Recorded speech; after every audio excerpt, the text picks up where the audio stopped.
Yeah, we did it. We did it. We did it. This is episode 50. Here we are on the road, in the waves, on the other side with me, your host, Paul Carpenter. And I'm so excited today. I'm going to have an amazing guest. I can't wait. I've already gone through a bunch of his content. He does man on the street kind of thing. He raps. He is just a full on beautiful human being. He does these philosophical ideas on just thoughts that he has. I'm telling you, it's going to be good. This is episode 50.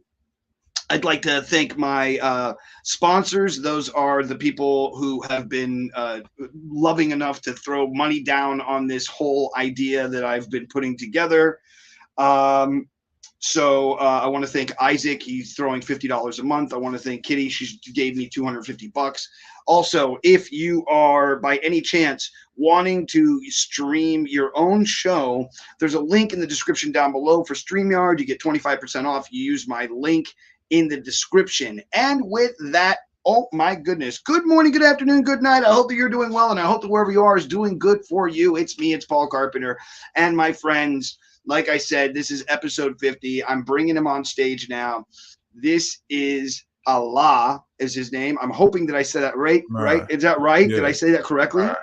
Yeah, that it is. Allah. Yeah, man, we're live. We're here. Thank you so much for being here on the show. And I would like to say this is your first time on my show. So thank you for being here. But more so than that, I like to do this intro. Allah, where do you come from? Who are you? And where are you now? Let us know. Those are fat questions. Do you mind if I, to be the rudest guest that you've probably ever had, one more time, do you mind if I just switch my device? Like, please, like, I thought this would work for me, but like, I gotta slouch down. You feel me? Like, it'll take me like 3 minutes. Anybody watching, bro, like, man, what a way for me to kick off the show right by switching right. I should have had it together. I'm good to. You're hilarious, bro. No, you're good. You're so good. Listen, go do you.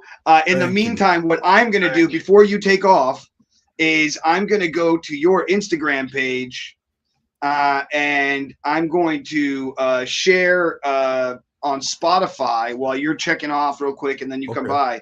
I'll just share like a minute of your song. Okay. That's out right now on Spotify that you have just posted. You just showed it to me a little while ago. So I'll I'll put that up. I don't know why I can't. I don't know. This is all right. You know. Man, yeah, there's a couple. I got 16 songs though. I got a project with 14 and 2 singles. Right. Yeah. So you said a project one more time. Say that again. The project has 14 tracks on it, and then I got 2 singles. Two singles, okay. Yeah, man, listen, go ahead and take off if you want. Go ahead and fix your thing. Do whatever you want to do. Come right back. In the meantime, like I said, I'll do my stuff on here. I got a couple little things. I got little buttons I got to push and stuff anyways. So go do you, and then like I said, I'll introduce your music, and when you come back, maybe we're still listening to it, or maybe I'm talking about you. That'll work. All right, I'll be right back. No doubt, man. Be good. So like I said, I am super excited about having Allah on today. It is going to be a fun day. So let's share my screen here. Let's go into his page and let's share a little bit of his music. Let's go to this is his Linktree or his linkfi.com. And let's go check out his YouTube channel.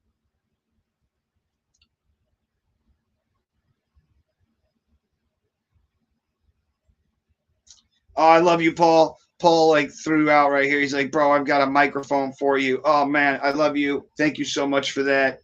DM me later, and we will talk about it. All right, there's a bunch of songs here, but I'm just going to go with one called Wonder. It's the third one on the thing here. So we're gonna do that.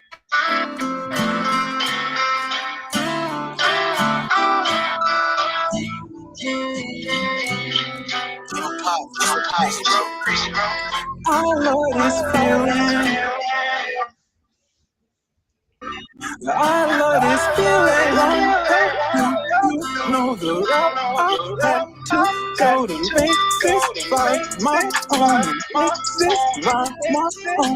And I've been on this shit for so long now. Giving you my heart cause it's the only thing I want now. Tell me that you love me and I'll never be alone now. I'll never be alone now. Never be alone now. Yo, that's fire, bro. That's good, dude. That is good, bro. I like that. Thank you. Okay, so are you? Is this better for you? This is okay. You're good. Yeah, I'm chilling. Rock. Okay, so let's get to it. Allah, my friend. Where are you from? How you feeling? And tell us a little bit about who you are. I'm feeling better.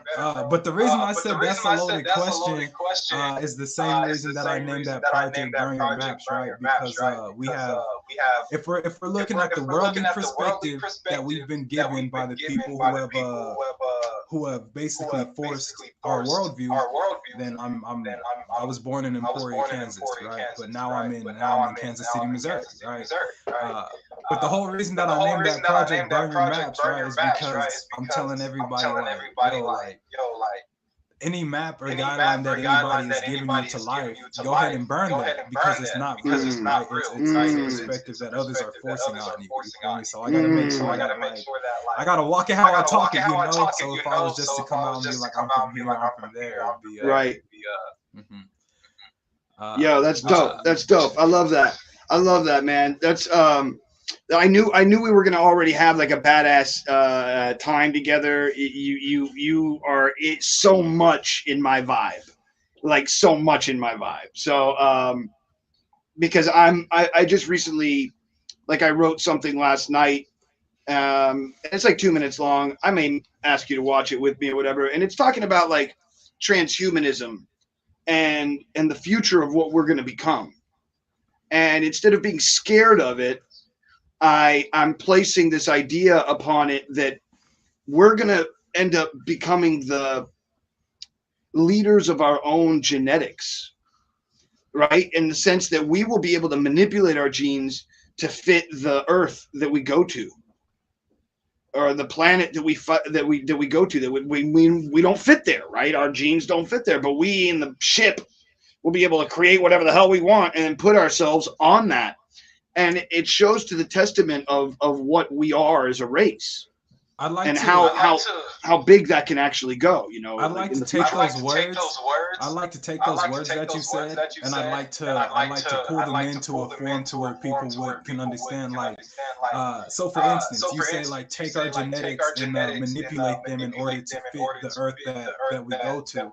And to be honest, essentially, that's what we do now, right? Like we manipulate our genetics, our internal world, our way of thinking to adapt to whatever society that we live in, right? So, for instance, Palestine and America both exist on Earth, but they're two different planets completely because there's different laws, there's different customs, there's different speech, there's different foods, there's different traditions, right? So even though we're all on the same rock, right, we live essentially in two different worlds. Even you and I, right? We both live in America because I'm what the world sees as black and you're what the world sees as white. We both inherited two different planets, right? Sure. Same with us and Donald Trump. I see what you mean by planets. You're talking about in the sense of like social consciousness is the way that I like to describe it. But you're talking about in the same way that I say social consciousness. I mean, like, if we talk about, like, say, Christ consciousness, it's a balloon of people putting pressure into it by putting themselves into that ideology. And that's what you mean by planets. Is that what I'm trying to gather? I mean, I don't know because I didn't completely understand what you said. So for me to say yes, sure. I'll try and describe it again. What I'm trying to say is that the consciousness grows as more people put themselves into that idea. So the more people that become our understanding. So whether they understand or not, but they become, let's say, Christian and they become Christ followers, that fills this idea of Christ consciousness more. And the more people that believe in, let's say, Buddha consciousness, the more people that believe in that, it becomes larger. And so you're saying that planet is what I mean. So that's what I was trying to correlate. That actually works. Like the more people that subscribe to the idea of I'm an American, the larger America's presence grows. Absolutely. I'm right. Sure. And you know, it's crazy. And that also works within the when you say social consciousness, it's like, I know things that you know that we don't have to say, because everybody else knows the same thing. There's a vibe. There's a vibe.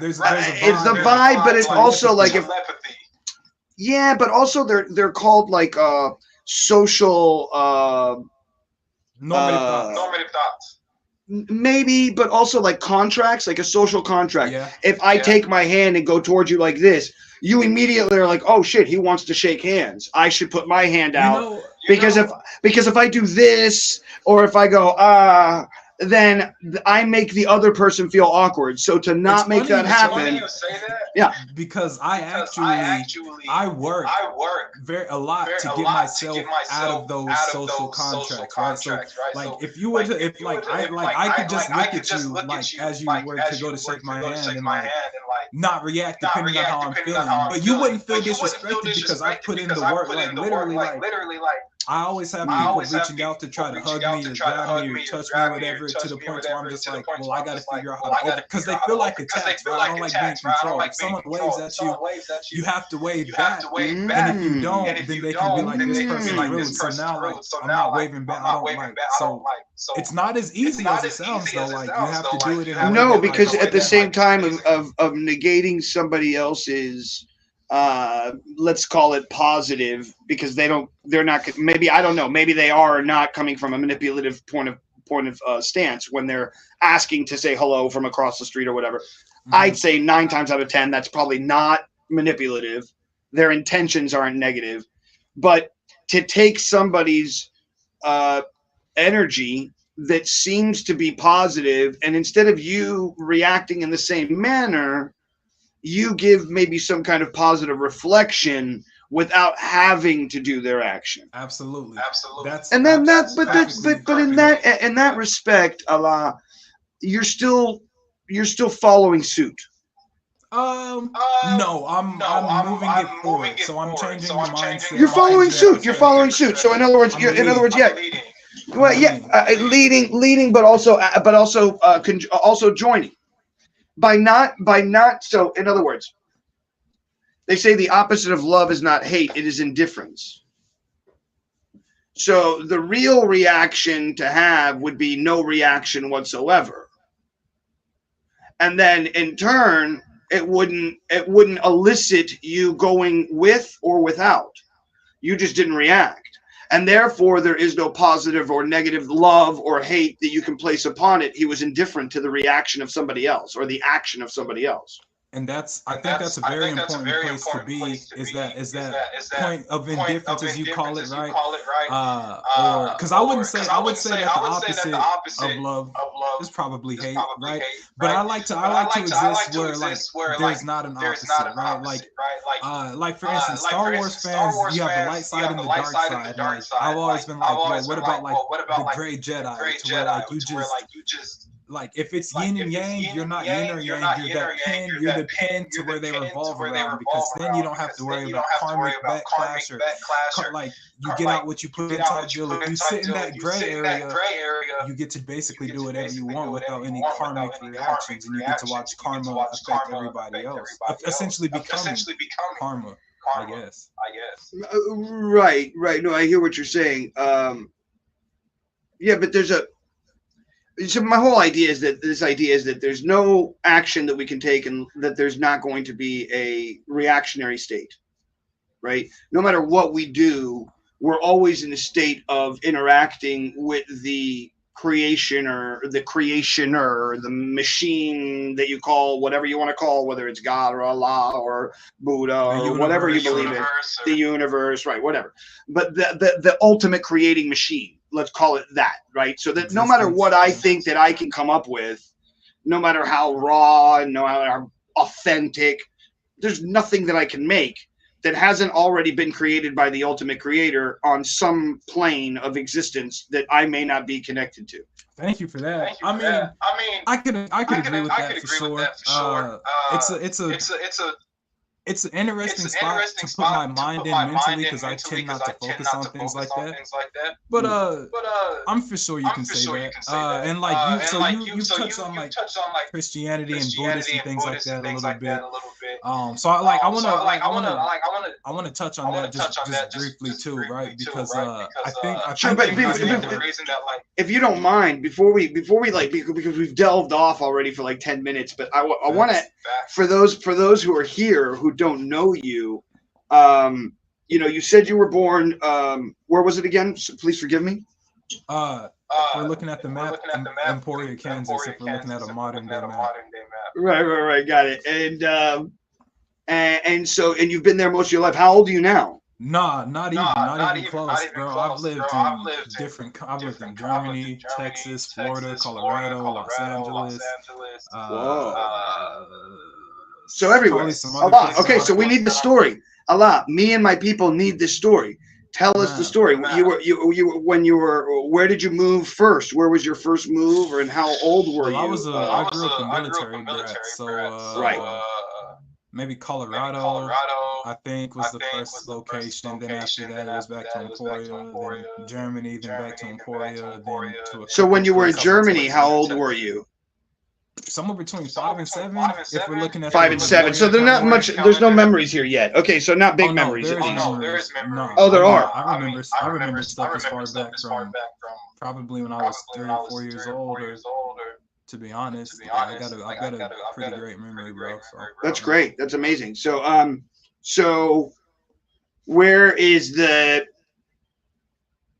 Okay, there's you have an aversion to authority.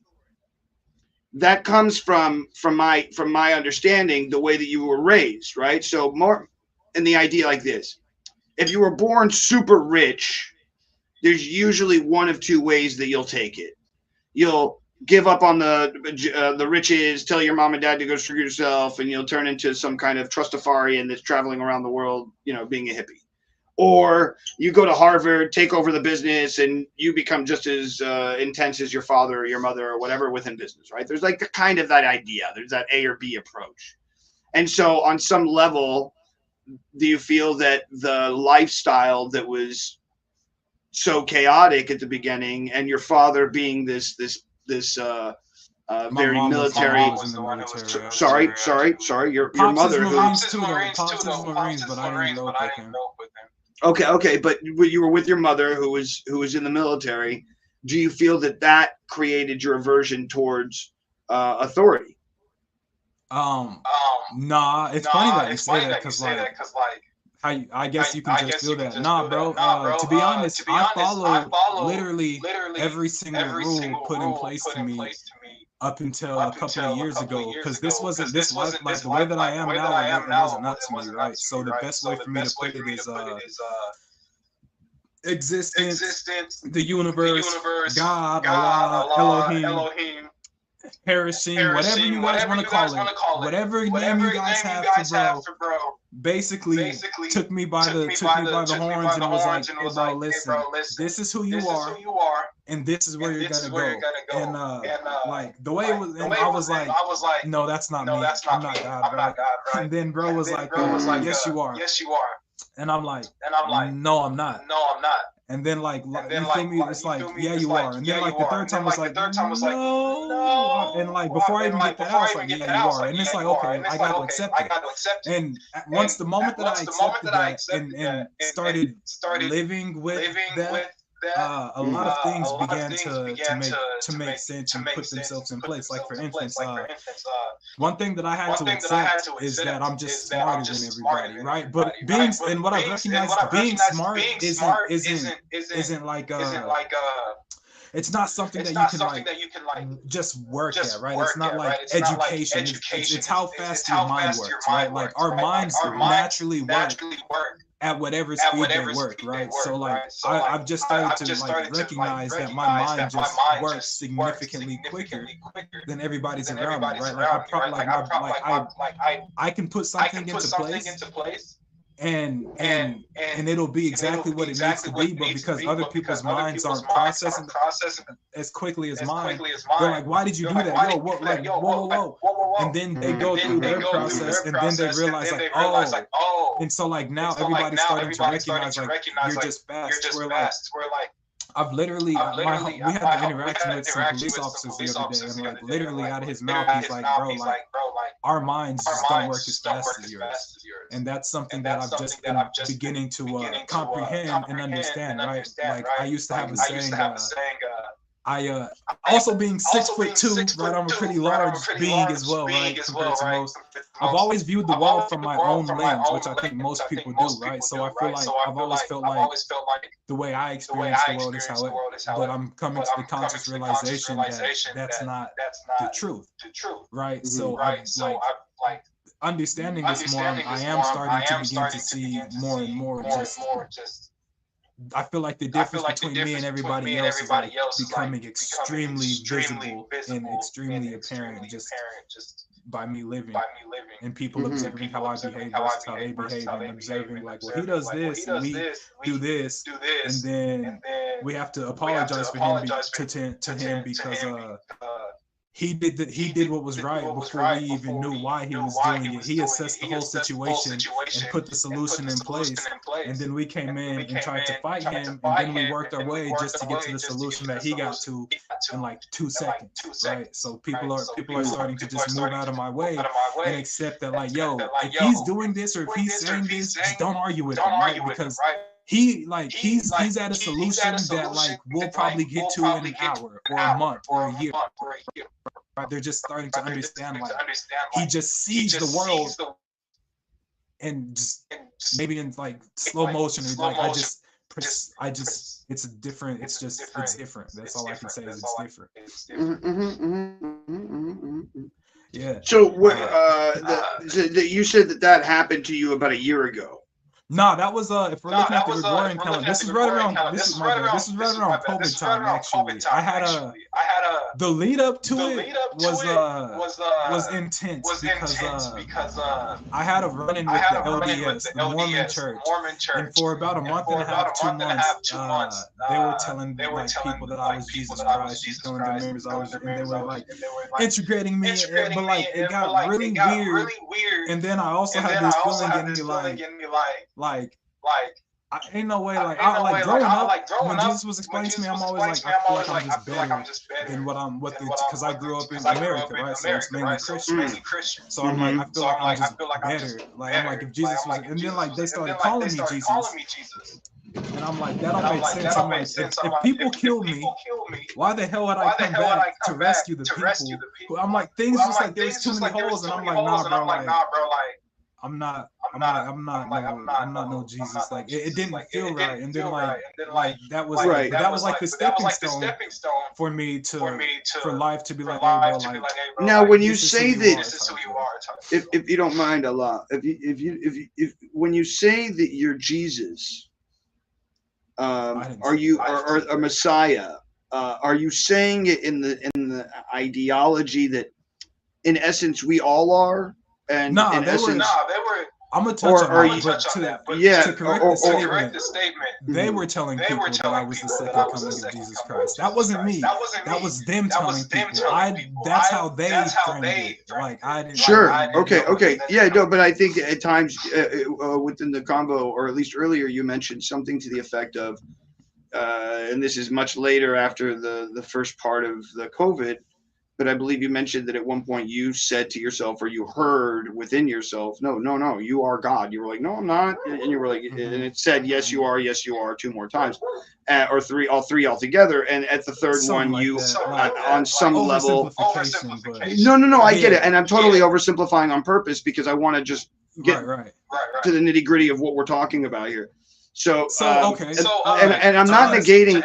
I want to also let you know, I'm not negating your story. I just want to get it more defined so that the people who are watching can understand where you're coming from. And like we did a moment ago when we were talking about the worlds and the thing, same thing. So, bro, okay, yeah. So I'm gonna answer that in two ways, right? So, because you asked, in a way, are you saying is everybody like a Jesus? And so I go to a church every Sunday, right? I'm not religious. They know I'm not religious. I'm not. I tell them like, if you wouldn't say it about God, you shouldn't say it about yourself, type deal. But they explained the Holy Trinity to me, how they see it yesterday, right? Because they took offense to me saying like God's the center of my life.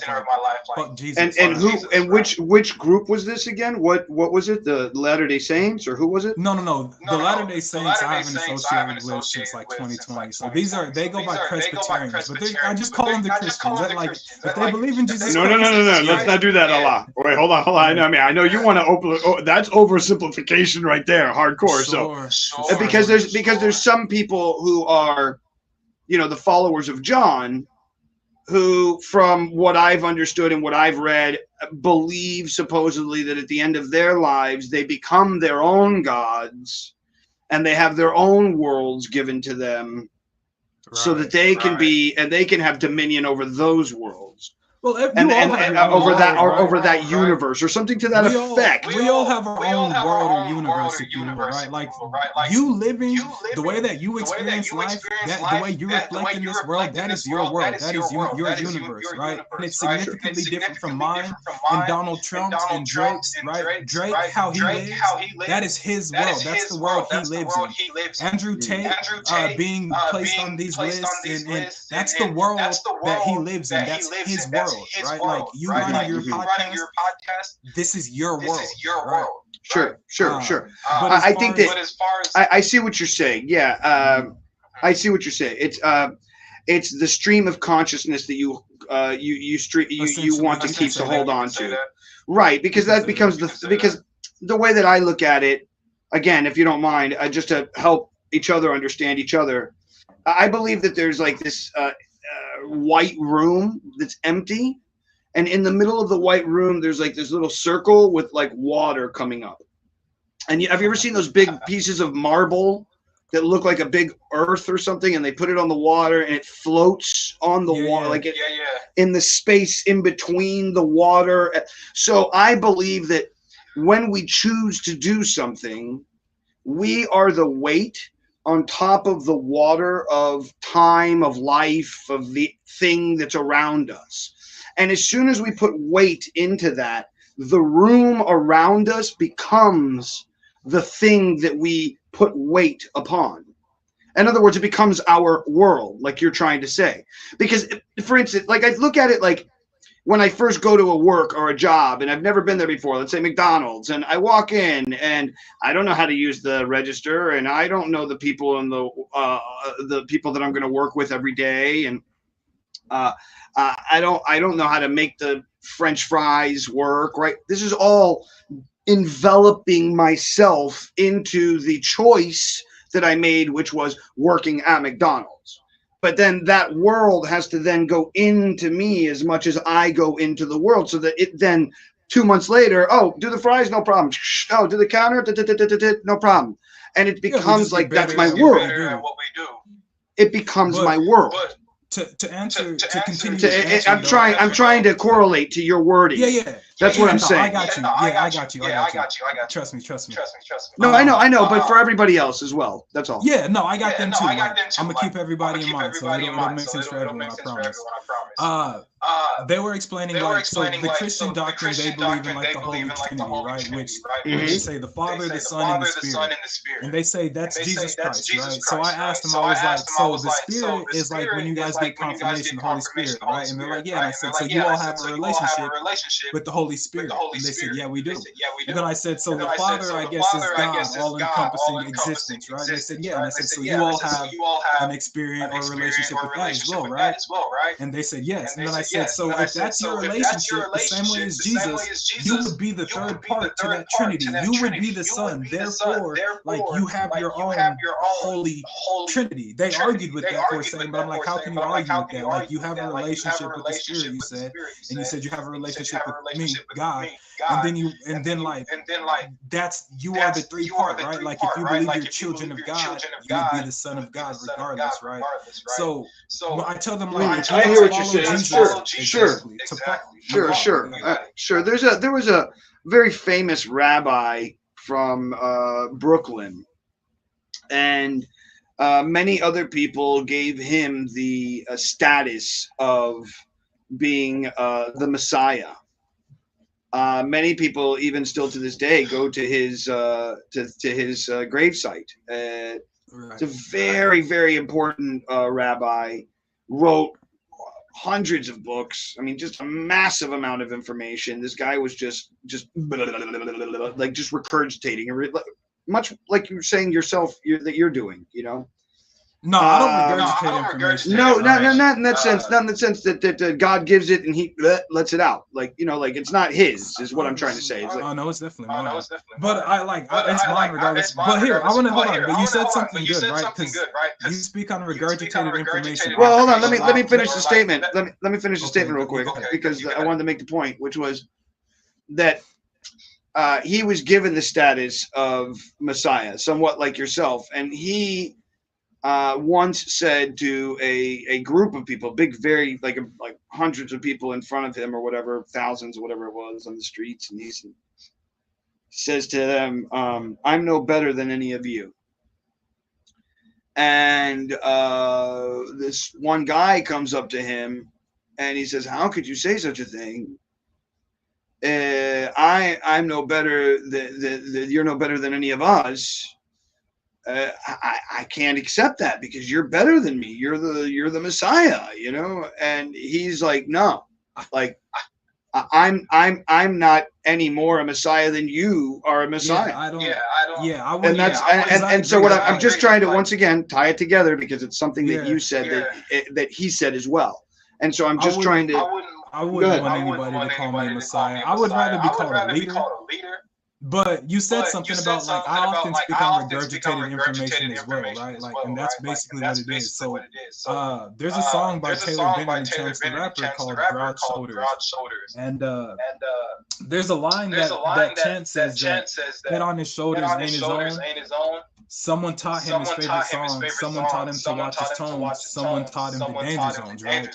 So basically, like, what he's saying, like, head on his shoulders, it's not yours, right? Like, it's whoever's filling you with information, right? They like America, like most people in America think they're free because America has told you this is what freedom looks like. So like, that's not you thinking for yourself. That's them thinking for you and manipulating you into thinking that you're thinking for yourself. Yeah. Now my question for you is, because I've thought about this a lot as well, the idea of what freedom is, and if we actually even have real quote unquote freedom. And here are the lyrics that you were talking about just a moment ago from Broad Shoulders. And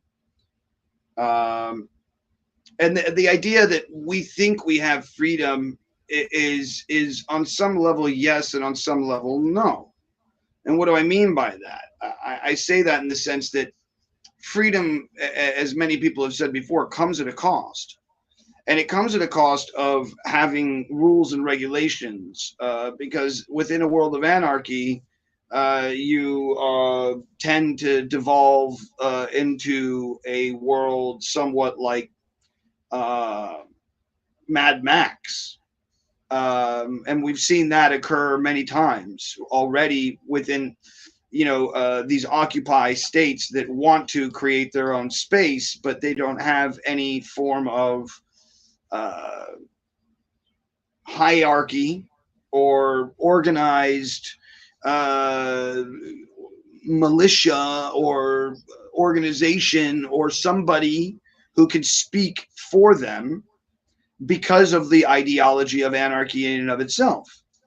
Because then everybody would speak out and everybody would talk and everybody would, there is no leader in anarchy.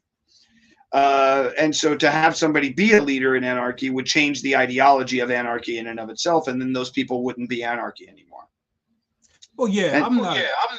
So you're not. You won't really hear me speak on terms saying things like anarchy or anything because like my mind's just past all of that, right? Like but you talk about freedom, and so when I ask about freedom from you, then how do you attain freedom with no law? Have you ever seen birds? But I think but there's a law. There's a law in nature that they instinctively follow, in the sense that they when it's go ahead.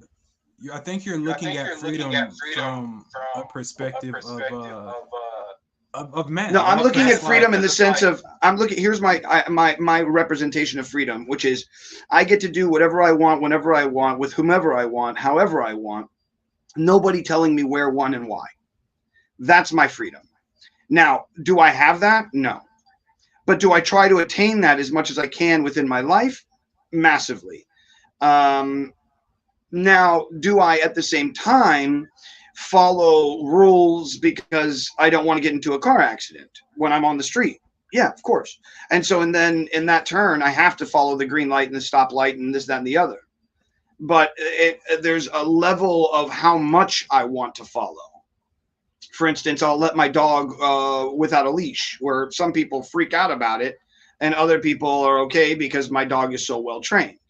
Now, if your dog was untrained and it acted like a complete asshole and it was biting dogs and freaking out and going crazy, then I could understand. But my dog doesn't do that. Everyone has a different level of freedom as well. Because like how I say the world that you live in, for instance, Bill Gates or Joe Biden has a significantly different version of freedom than you do. Not to say he's any more or less free, right? Because Joe Biden probably can't walk the street by himself. You can, right? So there's a different level of freedom there.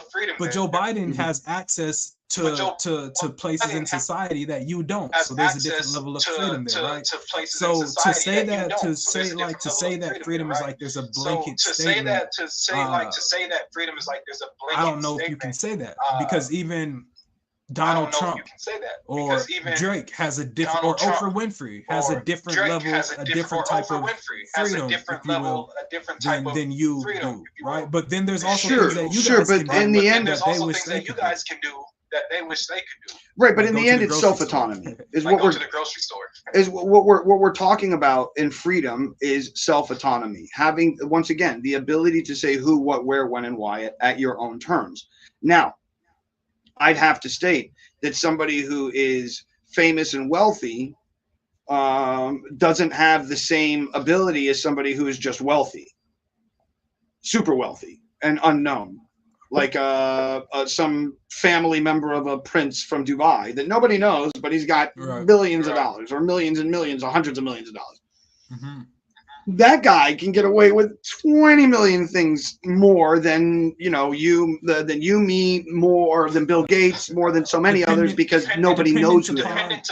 Dependent upon where he's at, right? Like, sure, of course. For instance, yeah, if he's in Dubai, he can probably get away with damn near anything. But if he goes to Mexico, where they don't care, like, but money buys that security. Is what I'm trying to say to you. So does social money buys that. Money buys the current. Money buys the freedom. So it doesn't matter to me. Like if I'm a billionaire, and I want to go to Mexico, I'll rent the island that I want to go to. So let's see. Let's take that logic and let's have him go to Sentinel Island. They don't give a fuck about how much money he has. They would kill him. Sentinel, like the people in North Sentinel Island don't. Do you know what North Sentinel Island is? Sure. Yeah, bro. Like if he would have tried to go to North Sentinel Island, they don't care. Right, but you have to. But now you have to ask yourself, as a billionaire, what do I get out of doing that? What do I get? Because once again, you're putting it's like a straw man argument. I'm only going to go to the places that I want to go. And if I wanted to go to Senegal, translate universally, it translates in certain societies, which is what I was speaking about. Like for instance, we can't ignore. I agree with what you're saying. Yes, but what the difference I'm trying to get at here is that my ability to force myself upon someone is much greater when I have money behind me than when I don't. Period. I mean, maybe. It's a given. It's a given of the world that I live in.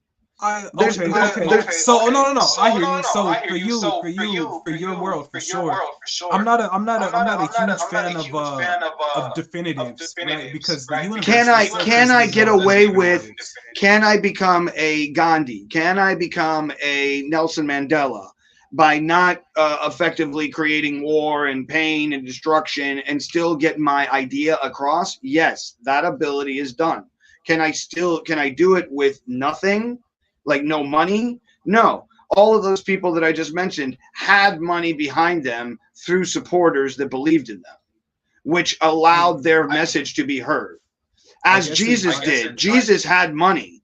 He just never carried it. He had somebody carry it for him, but he always had a bag of gold and silver.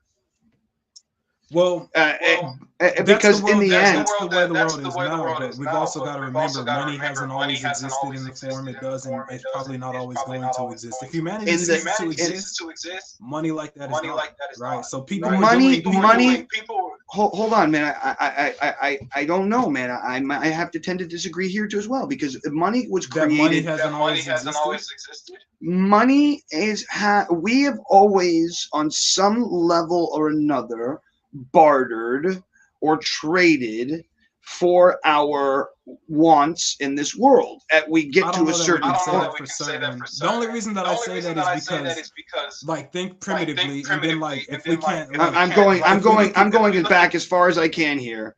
If we look at the way other animals live, right? Because humans are animals as well. There's some animals that they don't have a trading system. Like, they go around, they find what they want, they eat, they chill, they live by themselves, right? There's no barter system. So I'm sure, like, there was a point to where humanity lived in a very similar way. Now, when that changed, I'm not for sure. There was a change though, because people used to use salt as currency. People used to trade beads, right? Right, and so the answer to why, but the answer, I'm trying to give you the answer. The answer to why we turned it into beans, which was the first form of currency that was an actual based on idea of weight and trade or whatever idea, and then we went into an idea of coins and using weight as grams of gold to extricate certain ideologies. Of how much something would weigh. And we did this based on the fact that I don't have salt and all I have is apples, but I need milk and you don't want my apples and this guy doesn't want, and so how do I do it? Well, I can find a place to believe what you have. No, we used something that had value, which was gold, which was before it became a fiat currency, which is what you're talking about, a currency based in nothing. And this happens many, many times over history, where currency is based on something, then that society or that general group of people change the way that they use that money and take it away from having value system and take it to being a currency based on debt, which is what you're talking about, which is a currency based on being able to create paper money and a fiat currency, a currency that doesn't have value. To your example on apples, like one thing that I try not to. Your example on apples, like regardless of, like, you have to, whatever you have, if you want to be able to use it to barter, you've got to be able to convince whoever you're bartering with, if they're not already convinced, you've got to be able to convince them that it has some value. For instance, like, these have value to a lot of people, right? But it's like, if it's not valuable to you, the apples aren't valuable to you, or it's not as valuable to me as the gold is, then I'm not going to trade it with you, right? So, like, in order. Wait, say that again. Say that again.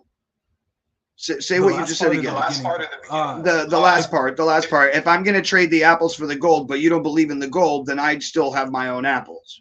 No. If you're trying to trade me something, and I don't believe that what you're trading me has value or is as valuable as what I have, then I'm not going to trade it. So like the thing right, which is why you then create a currency so that that stipulation of the conversation gets knocked out. I want your thing. You believe in the same idea that I believe in. Here are 3 of the things that you put a price on that thing. I will pay $3 or 3 things for that goal, for that piece of chair. In order for that to work, you've got to be able to get people to buy in and to believe that what you're bartering with has value. Like, hence why most people used gold, because gold is a system in which we know that there's only so much gold in the world, and it has a currency value based on how much it gets traded around the world. And that's why that system was created in its manner.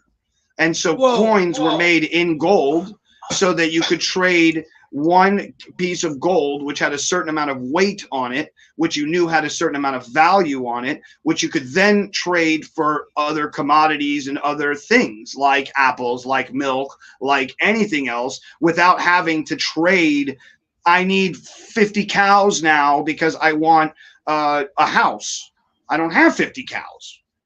But I do have 50 pieces of gold, which are equal to a cow, which we all agree on, because cows are worth $1,000 and each one of these coins are worth $1,000. The value of it, regardless of its rarity, the value still has to be placed on it and agreed upon by man. Because there's things that are extremely valuable. Without a doubt. I do not disagree with you. But then how do I place, like, okay, so then in your barter system mentality, if I make packs of cigarettes and all I do is make packs of cigarettes, right? And somebody comes to me and goes, hey, I've got 2 apples for a pack of cigarettes. And I go, oh, no, hold on. Let me pull out my barter system menu. I take 5 apples for 1 pack of cigarettes. I take 1 glass of milk for a pack of cigarettes. And so then the guy down the street, he might be like, yo, I take one apple for a pack of cigarettes. And then so I'm going to go to that. That's because you believe that like what you hold has more value than what so-and-so holds, right? But whereas the guy down the street doesn't feel like it's valuable. Right. And so he's exactly. So the guy down the street has a different mentality. Right. So it's it all goes back to mentality. Now the thing about it's the same thing as a free market system. It's the same thing as a free market system where I have dollars and I have one store that chooses to sell a banana at 50 cents and I have another store that just chooses to sell the same banana with different marketing, calling it gourmet at $1.50. It's the same thing. There's no difference there, but the difference is that when I go buy gourmet banana, I don't have to bring in 5 cups of coffee. And the next thing is, hold on. I'm almost done. Okay, I'm almost done. Go for it. You got it. What do I do with all the excess things that I don't want? I.e., guy who's selling the packs of cigarettes. Now, all of a sudden, I have to have a warehouse, both cold and storage-based, that can hold food, that can hold milk, that can hold gold, that can hold monkeys and cows. And all of a sudden, what? I'm a fucking king? And because I sell cigarettes. The idea behind the gourmet, like if it's the exact same product, it's not necessarily that. You have to sell the ideology. For instance, take Great Value milk versus like Highland. They could be the exact same milk, right? So there's complexities in between, right? Maybe Highland charges more because they're processing facilities or they have different costs or whatever involved. But let's assume that they don't, and let's assume that it's the exact same, right? Highland is telling you that they're a more premium brand, right? Like you look better for having an iPhone than having an Android, right? They're selling you on the experience and the belief system. So they're not just selling you product. They're selling you ideology. They're selling you But okay, so here I'm going to push back on it again. I'll push back on it. I'll push back on that. Okay. That's a job that would be considered ideation. In other words, ideation. So creational idea from me. whatever it is. But what I'm trying to get at, if I look at it macro, it is you come to me with this, which are all different concepts and ideas, and then I go, oh, as a marketing idea, I could put this and this and this and this together, and we can sell it this way, right? So it's ideation. So now, how do you pay somebody barter? How do you barter ideation? How do you barter ideation? Because before we were bartering products, things that you can physically hold, put in a warehouse behind me. Because once again, if I'm selling cigarettes, I have to now have a warehouse full of all the things that I'm collecting from people who are collecting my cigarettes because I'm bartering. I have the perfect example. So we were speaking of milk. So I'm glad we were speaking of milk because it ties directly into this. So the whole reason that milk is as popular as it is now is because they were bartering ideation, right? So there was a time in America where dairy farmers, dairy was absolutely, they were going broke. They were poor because nobody was drinking milk, no one was eating cheese. That's why the government was giving cheese away for free because they literally had warehouses full of it. So they said, hey, yo, we need a way to get people to drink milk. That's when the Got Milk campaign started. Do you remember how big the Got Milk campaign was? I want to stop you really quickly, Allah. I want to stop you really quickly. So the Got Milk campaign was much further and much farther away from the campaign that actually created this. It started in the 1940s and 50s. It was created by a guy named Edward Bernays. There's a really good 4-hour documentary on YouTube. It's called The Century of Self, which is the ideology of Edward Bernays and how he changed marketing from propaganda. He changed the words to public relations. He had the first public relations campaign in the United States. He got women to smoke cigarettes. He got banana farmers to do what he wanted. It's an absolute that answers your question, though. That's how you sell. Oh, I know the answer. I know the answer, but my question that I'm asking you to fill out is, how do you pay somebody who is working for you in ideation with barter? They get to choose what they barter out. If you do this for me, then I will tell the world that you're a king, and they'll treat you like this. I'll sell the idea to the world. That doesn't work. It's market. No, that does work. Like that's why. No, it doesn't. No, it don't. Allah, it doesn't work. Stop. Allah. We're in 14th century, like you said. We're in the 14th. We're in the 14th century. There is no internet.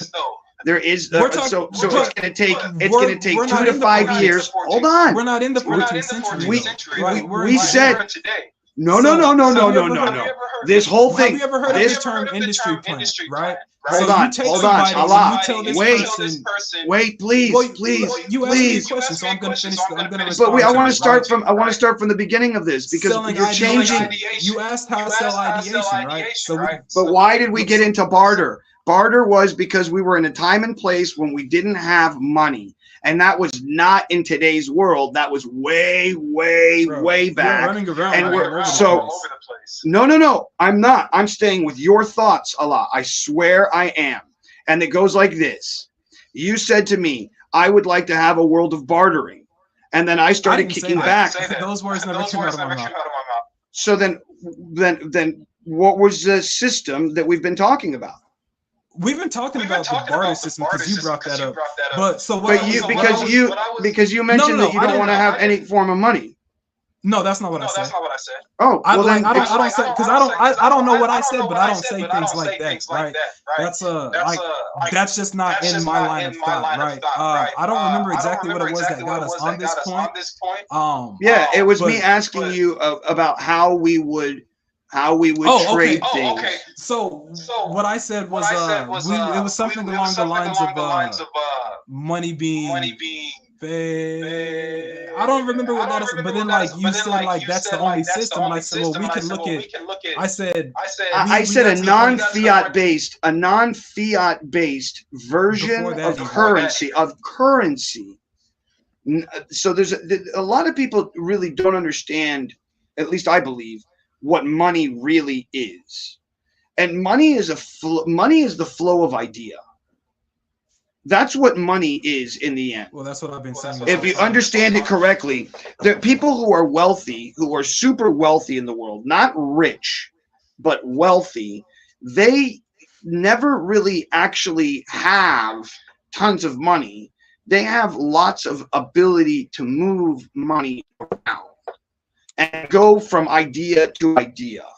Things that they are involved in that they can say, oh, I can move this asset around and sell that asset off in some manner, shape, or form and move it over to here to then make that grow.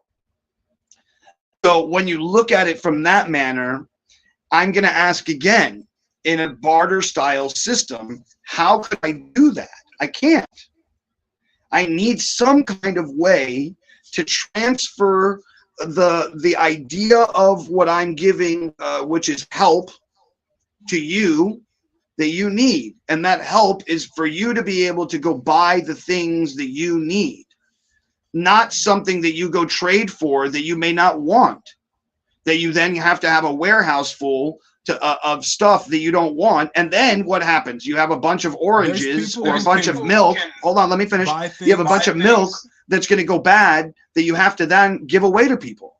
There's people who can buy things just based off of their existence. Like, for instance, you take a Prince from whenever, or Kevin Hart, or somebody who's just known in general, Mike Tyson. Mike Tyson went completely broke, right?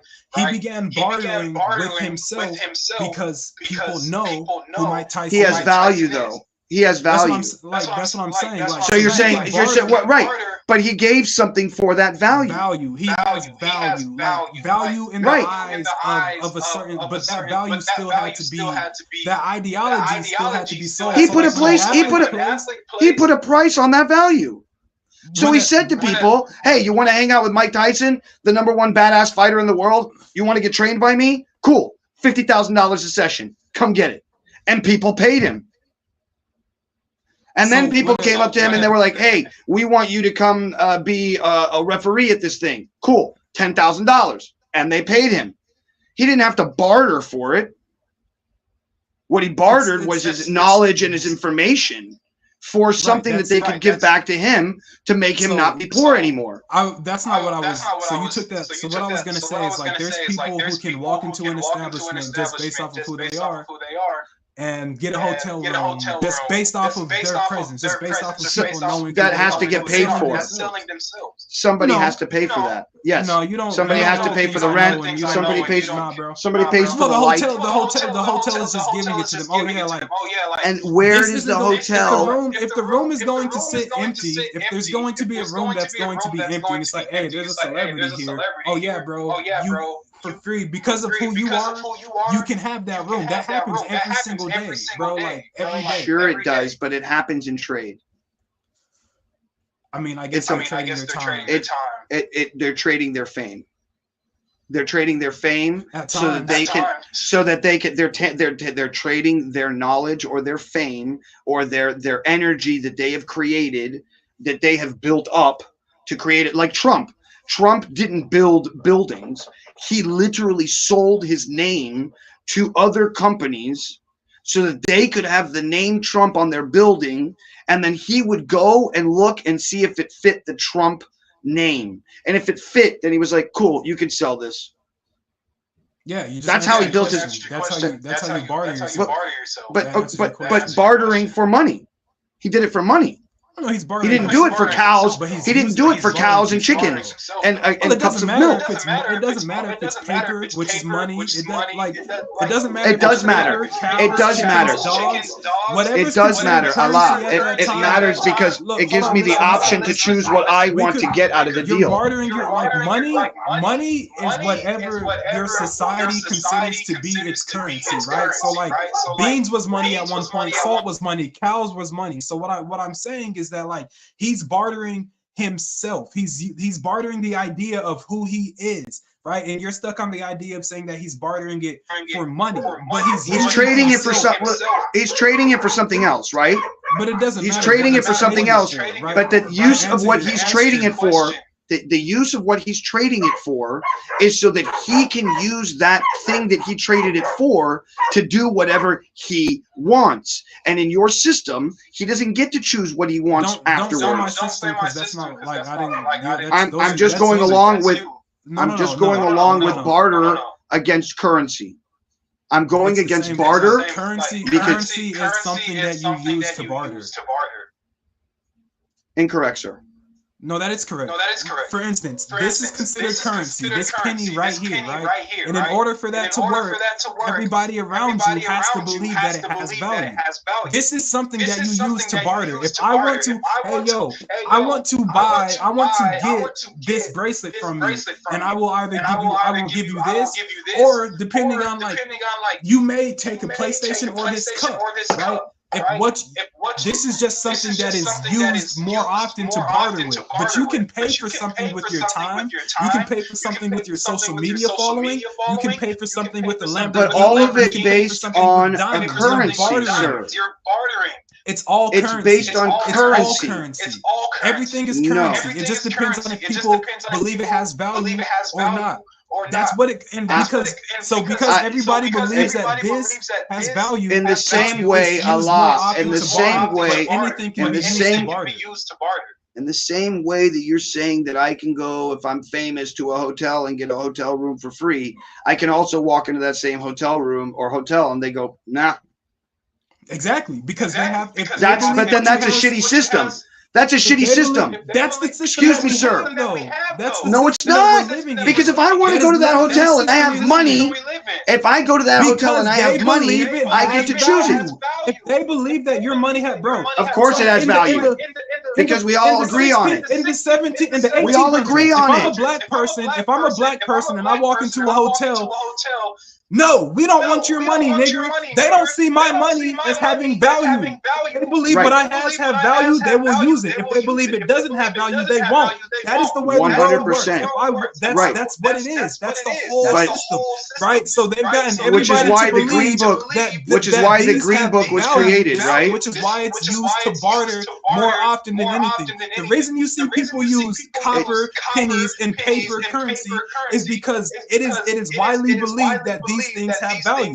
But if you take this cup and you believe that this cup has value, then I can use it to barter. That's how the bartering system works. If I have something that you believe has value, and you have something that I believe has value, we will barter for it. Money or copper, paper, that just happens to be what everybody has been forced to believe. I'm just gonna, I want to, Allah, I really want to move forward from this, because this is a null and void conversation, because you have your ideology and you're not going to change. You think you have this knowledge and you know for a fact. I do. But it's unfortunate. It's unfortunate because I agree. I just want to read this, okay? And I just wrote, why do we use money and don't barter? So the use of money, I'm just going to read this. A use of money as a medium of exchange is one of the fundamental aspects of modern. You know what? Here, I'll share it with the screen so you can see it as well. I don't want to. I'm just using ChatGPT. That's all I did.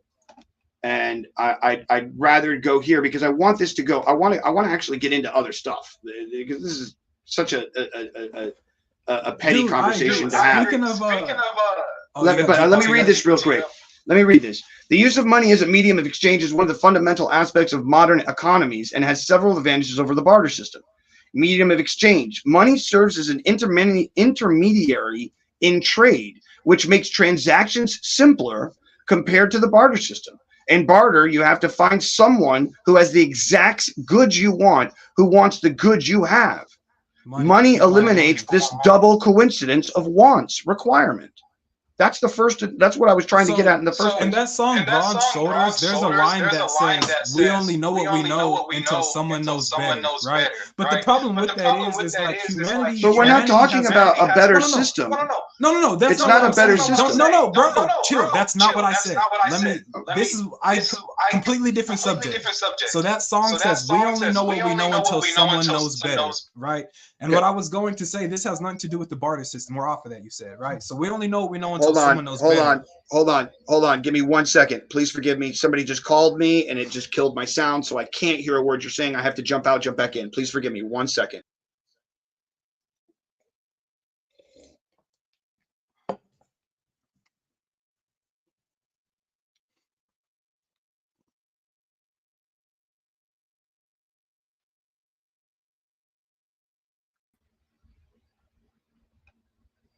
Please forgive me, my friend. Yeah, please forgive me, man. Please forgive me. For sure. Yeah. Go ahead. But okay, so the song Broad Shoulders has a line says, we only know what we know until someone knows better. And one thing that like I've recognized, and I'll use Einstein as an example. One thing that I've recognized that is like, oftentimes when somebody knows better, humanity wants to stick to what they know. For instance, Einstein's theory of relativity states that, E equals mc squared. Nothing travels faster than light in a vacuum. No information, no particles, nothing, right? Fast forward to a couple of years ago. We discovered what they call quantum entangled particles, right? And the way quantum entangled particles work, for you, or if you don't know, or anyone listening who might not know, is you have two particles that exist in a state of superposition, which basically means they're moving everywhere and moving in no direction at once, right? And the moment that you observe one of them, one starts moving clockwise and the other starts moving counterclockwise instantly. And from how they understand it, across whatever distance, meaning that like it could be 2 light years away from each other, and you observe one, and they instantly start their motion, right? So what that did is it told us that there is information being transmitted faster than the speed of light, because instant is faster than the speed of light. And they understood that, but rather than accepting that they were wrong, right, they said, well, wait a minute. Even though information is being transferred, they amended the rules of Einstein's special theory of relativity to say that it cannot be random information. And the problem in that is it's like, just because humanity says this information is random does not mean that it's random, right? It puts a specific set of codes into action, right?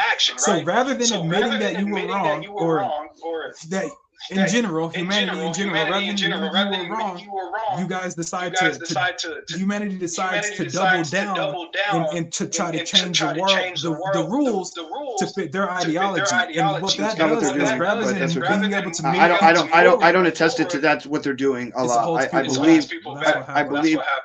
I believe the understanding, and I understand pretty much everything you're talking about, because you're talking about the God particle in particular. No. The Higgs boson is. But go ahead, continue.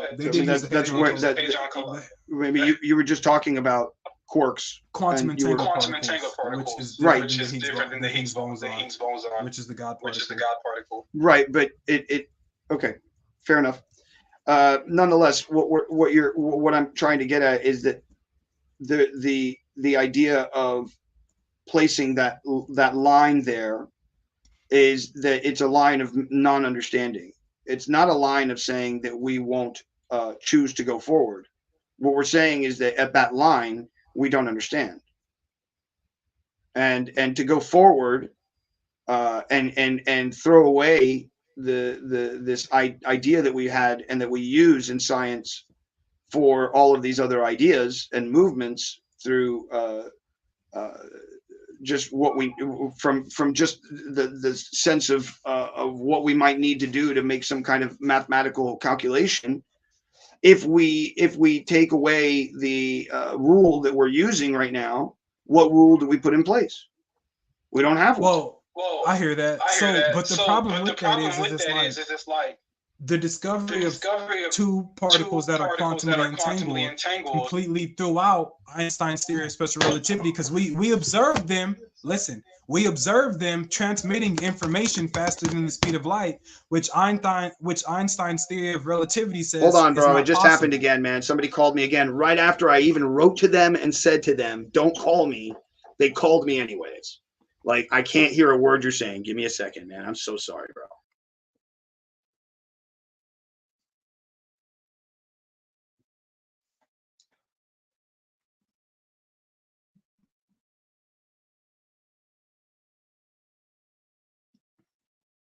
We don't. Oh, I forgot. I'm still. Well, I don't know if I'm still live with you guys when he leaves or not. What y'all just saw was me looking at myself because like I get to staring in the mirror sometimes where I get to see myself, and in my head I'm like, God damn, like, I'm really good looking. That's like. I just was talking to the chat. I don't know because I forgot that we're live, right? So I don't know if they can like see me when you leave or not. Yeah, they can. I was staring at myself because I'm like, man, like I look good. You feel me? That's what I was thinking. And then I was like, oh yeah, like I forgot that. Yeah. Oh yeah, we're here. There's people here. Yeah. But nah. But all right. So explain it though. Let's get back. Discovering quantum entangled particles. We visually observed information being transferred faster than the speed of light, right? So like what we should have done is instead of saying, well, no, that's just random information and sweep that under the rug, it's like, okay, we learned something new. Einstein set the foundation and we learned something new. Now let's build upon this new knowledge that we gained rather than try to rewrite the rules so that we can try to ignore it. Because now we're just ignoring. I once again, I think that's a very negative way of looking at what they're trying to do. Science doesn't necessarily do what you're saying. I feel that science. That's what they did. Once again, they put a line in the sand of what they understand and what they don't understand, and they are doing massive. I get that too.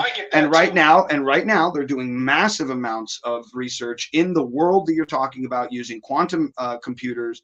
And they're doing everything they can to try and understand those weird things that they consider to be anomalies at the moment because they don't know anything else. Well, what else could it be? No, I agree. I agree with you. I agree with you. I agree with you. I agree with you. There's something the fuck going on. There's something going on, and we have to figure that out. But I can't. Like, once again, it's like saying I want anarchy or I want and I understand where you're coming from. Please, Allah, understand that every single step of the way throughout this conversation, I am on your side. I am being nothing more than a devil's advocate to the world that unfortunately we live within. Do I want a world in which there is a form of here's my view of what I think is happening soon. I think 5 years we've got artificial general intelligence. Any job that is considered to be something where you take information that's in bulk over here and turn it into some kind of something else over here, whether that be editing, whether that be accounting, whether that be, doesn't matter. Can I ask a question? All those jobs are gone. So I feel that hold on, let me finish because I want to give you my belief of what will happen in the future. I feel we're all going to go into CBDCs, which means all governments are going to have a form of electronic money, which has already been agreed upon by over 100 and something countries. The United States is already building into it. So is Canada. So is Mexico. We're only months away from the implementation of it. It's been talked about. Just look it up. It's all there. Technology. But it's all there. So the idea, and just as of a week ago, XRP, which is Ripple, has just agreed to do all of the exchanges for a bunch of different banks and a bunch of other stuff. And so, what I'm getting at is that I feel that in the future we're not going to have jobs in the sense that the jobs that most people do. The Jetsons. We're going to live within a world where money is going to be given to you and you get to not have to struggle and go to a job every day, but instead you get to struggle to be the better you and invent the thing that you always wanted to do, whether that be music, whether that be art, whether that be a new company or a new idea. And you won't have to go to work to make that happen. Those bills will just get taken care of by, for instance, Tesla has the ability in the next 5 years where they're going to let you use your car as an Uber while you're at quote unquote work or while you're not using it. So I'm going to the mall and I'm going to be at the mall for the next 5 hours, or I'm going to be at whatever. Then my Tesla goes to work and it makes money for me, pays off my Tesla's monthly account that I have to pay before I own the car, and then the rest of the money goes to me.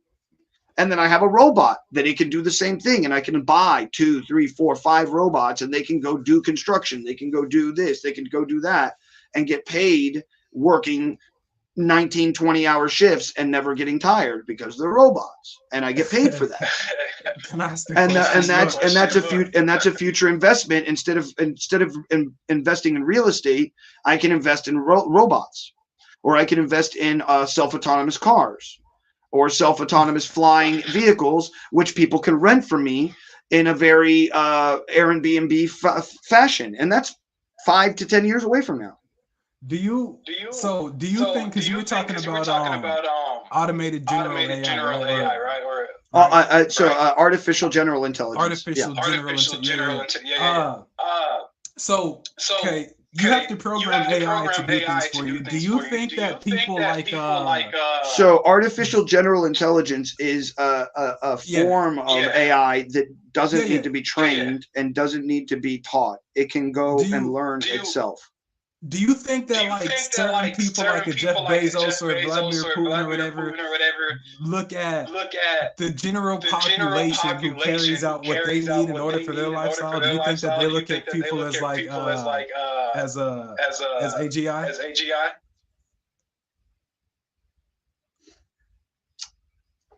I think if I'm going to make a blanketed statement about the ultra wealthy and the ultra oligarchical people in the world, people who are either A, trillionaires, or B, being manipulated by the trillionaires and billionaires of the world, they don't see us the same because they don't act like us anymore.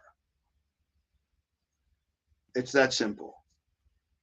When you're an entrepreneur and you make $100,000 in 1 month, where somebody has to go to college and do this, that, and the other, and work in an office for a year to make 120,000 to barely keep 74, but you make that every month, you start thinking differently about people and the way that people are manipulated and how easily manipulatable they are.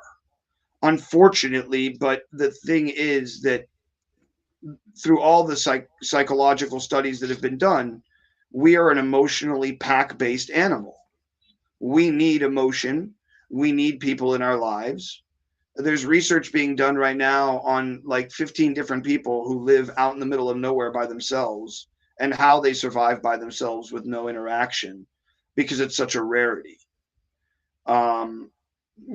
We as a being are the only being on the planet that has to stay with its mother for the first 3 to 5 years, or we die. We wouldn't be able to survive without our mother and our father. If you were unlike a horse, or unlike a gorilla, or unlike a whale, or unlike a dolphin, where if the mother spits out the animal, it gets up and walks within a very short amount of time. Whereas a baby's screwed from birth until the first 3 years. We're the only animal that is that. And the reason I believe that we are built that way is because of the emotional bonds that we create within our lives, which is that nature-nurture factor, which helps create a certain person. There's another great documentary that's called The Psychopath Within. And it's a story about a guy who's a professor who was studying psychopathy. And so he goes to all these different people who are known as, psychopaths, who kill people for a living. Man, that's what they do. That's what they like to do. And he went and did MRI scans of all these people, but he needed a control. So he went and grabbed regular people too. And he was one of those regular people that went in. Then they start looking at all the different tests, and he defines that one space in the brain is larger for psychopaths, and it's near the medulla oblongata in the back of the brain. And he's going through these, and then he goes, oh, let me see the normal people. He goes through the normal people, and he stops on one of them. He's like, oh shit, that's a psycho. Look, right here, look on this piece. And he goes, can you give me the information on number 18441? And they go through the files and they pull it up, and they're like, doctor, that's your file. And he's like, what? And so the whole documentary is based on why did he not turn into a psychopath? Why did he not, with his section just as large as some of the biggest psychopaths that he had met? And the answer was that his nature nurture was different than theirs. Do you think people like Tom Brady or Kobe Bryant or Michael Jordan, do you think that their amygdala would be like the size of a psychopath? Because they're often people with that type of yes. work ethic obsession. Yes. The answer I'm going to answer for you is there's definitely, whenever you find an extreme, at least what I believe, and it doesn't matter what side you're talking about, whether we're talking about 6-pointed kind of, XYZ of where we're going to point somebody and the whatever. Whenever you find extremes on any one of those levels, something's different with them, period. Whether it's their brain or whether it's the way that they, maybe, for instance, Michael Phelps, his lungs are like 1.5 things like larger than most human beings. Like, so it gives him this advantage, right, to be able to win world records at swimming because he can breathe longer than most people. There's a tribe, I think, in Indonesia. I don't remember the exact location, but I believe it's their liver that is, I think they said like 30% larger than most humans because they dive so often. And because of that, whoa, that's super cool. They can hold their breath underwater for like 9 to 10 minutes, just by nature. Right. Something along those lines. No, that's cool. That's cool. And the liver is working out the toxins of what you have whenever you're not breathing. That makes sense. That's super dope, really. Like that you think that they were living on this island and that through this genetic of doing it and people having done it for so many years, genetically, they altered themselves. They have sex with a woman, and then the woman has a child with a larger liver. I mean, blah, blah, that's like the whole. My theory on it is, I'm wondering if since they've been diving for so long, they became attracted to men who could dive longer. So 100%. Yes, 100%. It's what was the idea of this? This is called the. This comes from an idea, and I forgot who came up with it. But it's the idea that it's a form of evolution that happens. So the idea comes from lemurs. Let's say the first, before lemurs were able to hang upside down, which is one of the, that first they didn't have tails that were very long, and then until finally there was one baby that just popped out with a long tail, which could happen, And then all of a sudden that one, and that one mutated baby recognized on some level that it was better, and so it starts killing all the other babies that don't end up like him. And so and then over time, every time that a new set of babies come out, if they don't have tails, they get killed, and only the ones with tails and tails and tails. Same ideology. It's just that you did it sociologically instead of but look, in Roman times, the 300, they would literally throw babies off of a cliff if they were unintelligent or if they were deformed. So they were doing the same thing sociologically back in the day because it was a way of survival, because they didn't have enough to feed everybody. And so the only thing they wanted was perfection and the greatness of the best human evolution that you could create. And so the women would only have be made to be the most beautiful, and the men were made to be the strongest and the biggest. And, unfortunately, the same thing that happened with the African-American race here in the United States when slavery was happening. Dude, I tell people that all the time, and they disagree. It's absolutely intense. There were literally men in the slave trade that were in essence they were farm animals. They were steered. They were like, they would find the biggest, baddest, blackest motherfucker they could find, and they would breed other African American women, and they would force those women into the room with him, and that man's job as a slave was to have sex with women. That's all he did. He was literally a stud, and it's a very well known fact. It's a very well known fact, and for anybody who says that it wasn't, it's like that's retarded. For anybody to be like, that's not real, or for anybody to be like, hey, the South didn't really like slavery. What the fuck are you on, bro? Right. Like I tell people like that's like saying hold on. That's like when there's a dead body of a Jewish girl in the back of a truck in the middle of Gaza, and the people who killed that person are like, yeah, and then the people in the streets are also screaming at the top of their lungs that Allah is awesome and thank you for killing the Jewish girl, and then don't tell me that those people aren't cool with Hamas. Man. Yeah, people don't like logic when you make sense. Logic is people hate when you make sense. I don't know why. But at the same time, look, I can understand if I want to be a devil's advocate upon my own people, because I'm Jewish, right? I can immediately go and say, hey, well, there's a form of an occupation, quote unquote, that took place 75 fucking years ago. Now,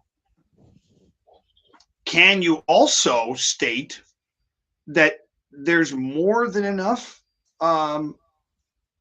stuff in the ground and underneath the ground that shows that the Jewish people had a land there and that they have been there for much longer than anybody else? And also that the Second Temple, which the remnants of the Second Temple were there way before the mosque that was placed there 2,000 years after the fact. So you can't say that the Jewish people are occupying the land that they came from. What you can say, on the other hand, is that the Jewish people all of a sudden just came from out of nowhere to show up supposedly back in the land of Israel, Judea. That's a different story. Is that an occupation? Could be. Could not be. Or is it just a bunch of people coming home and you don't like it? I don't know.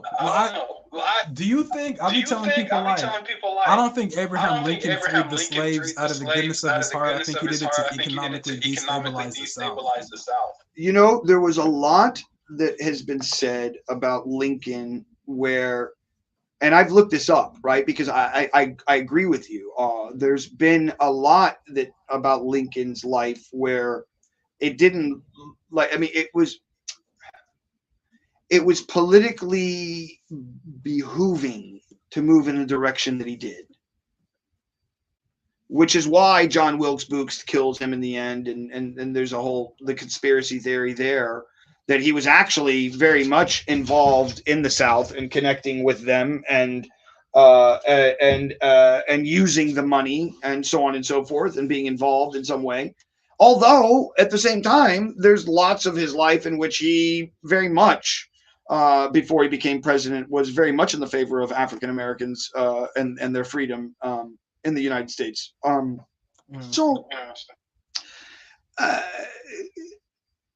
Do politicians do things for money?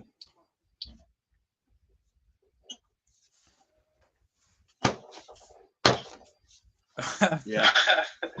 I mean, what do you want me to tell you? No, of course they do. I mean, it's the world. People do things for money. People do things for stuff that has value. Period. Yes. People do things for what they consider to have value. Yes, 100%. And they'll do almost anything for it.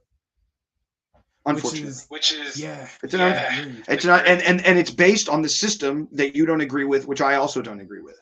And the system is based, and the system is based on lying, cheating, maiming, and killing. That's what it's based upon. It only works because they take from the moment you're born, they marketing propaganda from television to people's lifestyles, and they place you in their schools, and they make you see the world how they want you to. I got you because I just posted this a lot. I just posted this, and I want to because maybe you don't know this information, but I found this out, and I was like, "Yo, that is insane, bro." How do we not, as human beings here in the United States, we're pretty smart fucking people. No, we're not. But how do we not know this as normal information? Like I saw this and I was just like, how? And it's like I'm getting to it now. Give me a second. No, I see you. I see you. I'm scrolling. I'm scrolling like crazy. You know what? I'll just share. Yeah. I'll just share so you can see where I'm at, and that way everybody can see where I'm at. For sure.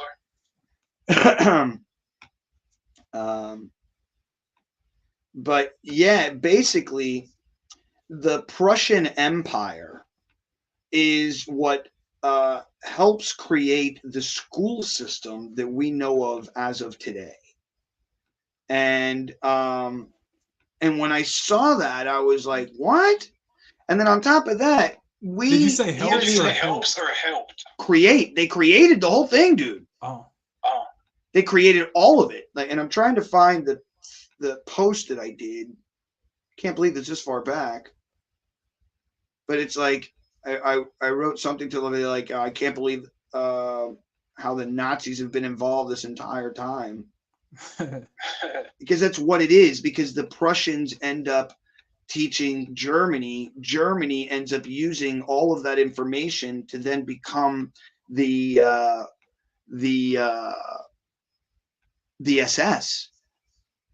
So right here it says, and I'll see if I can make this bigger for everybody here, like this.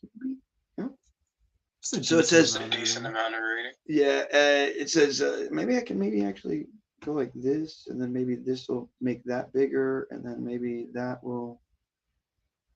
Let's see if it does it. No, that's that page, that video. We don't want to do that. No, go back. Oh, I lost it, man. I can't believe I just did that.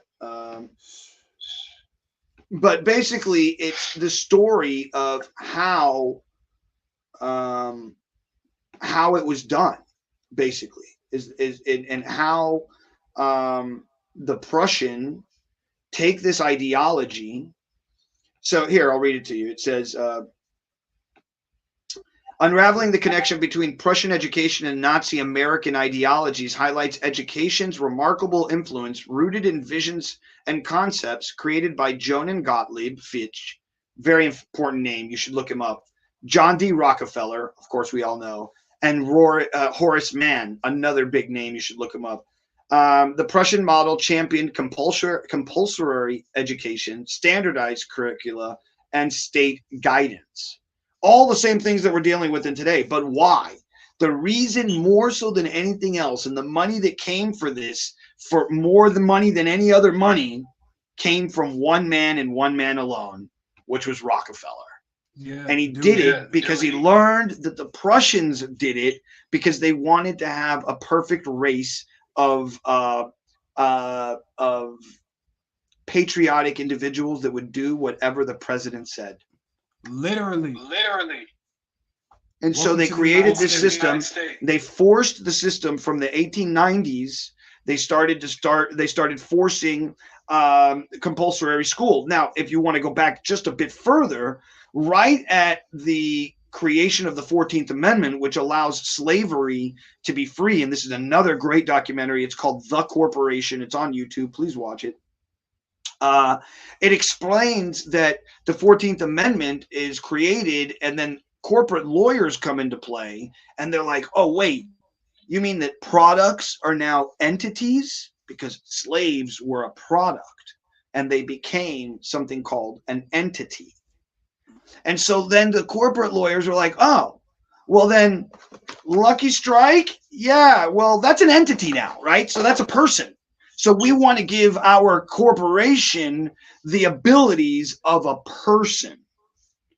And out of 298 cases in the first 13 years, only 18 are African-American slaves. The rest are all corporations changing themselves into people.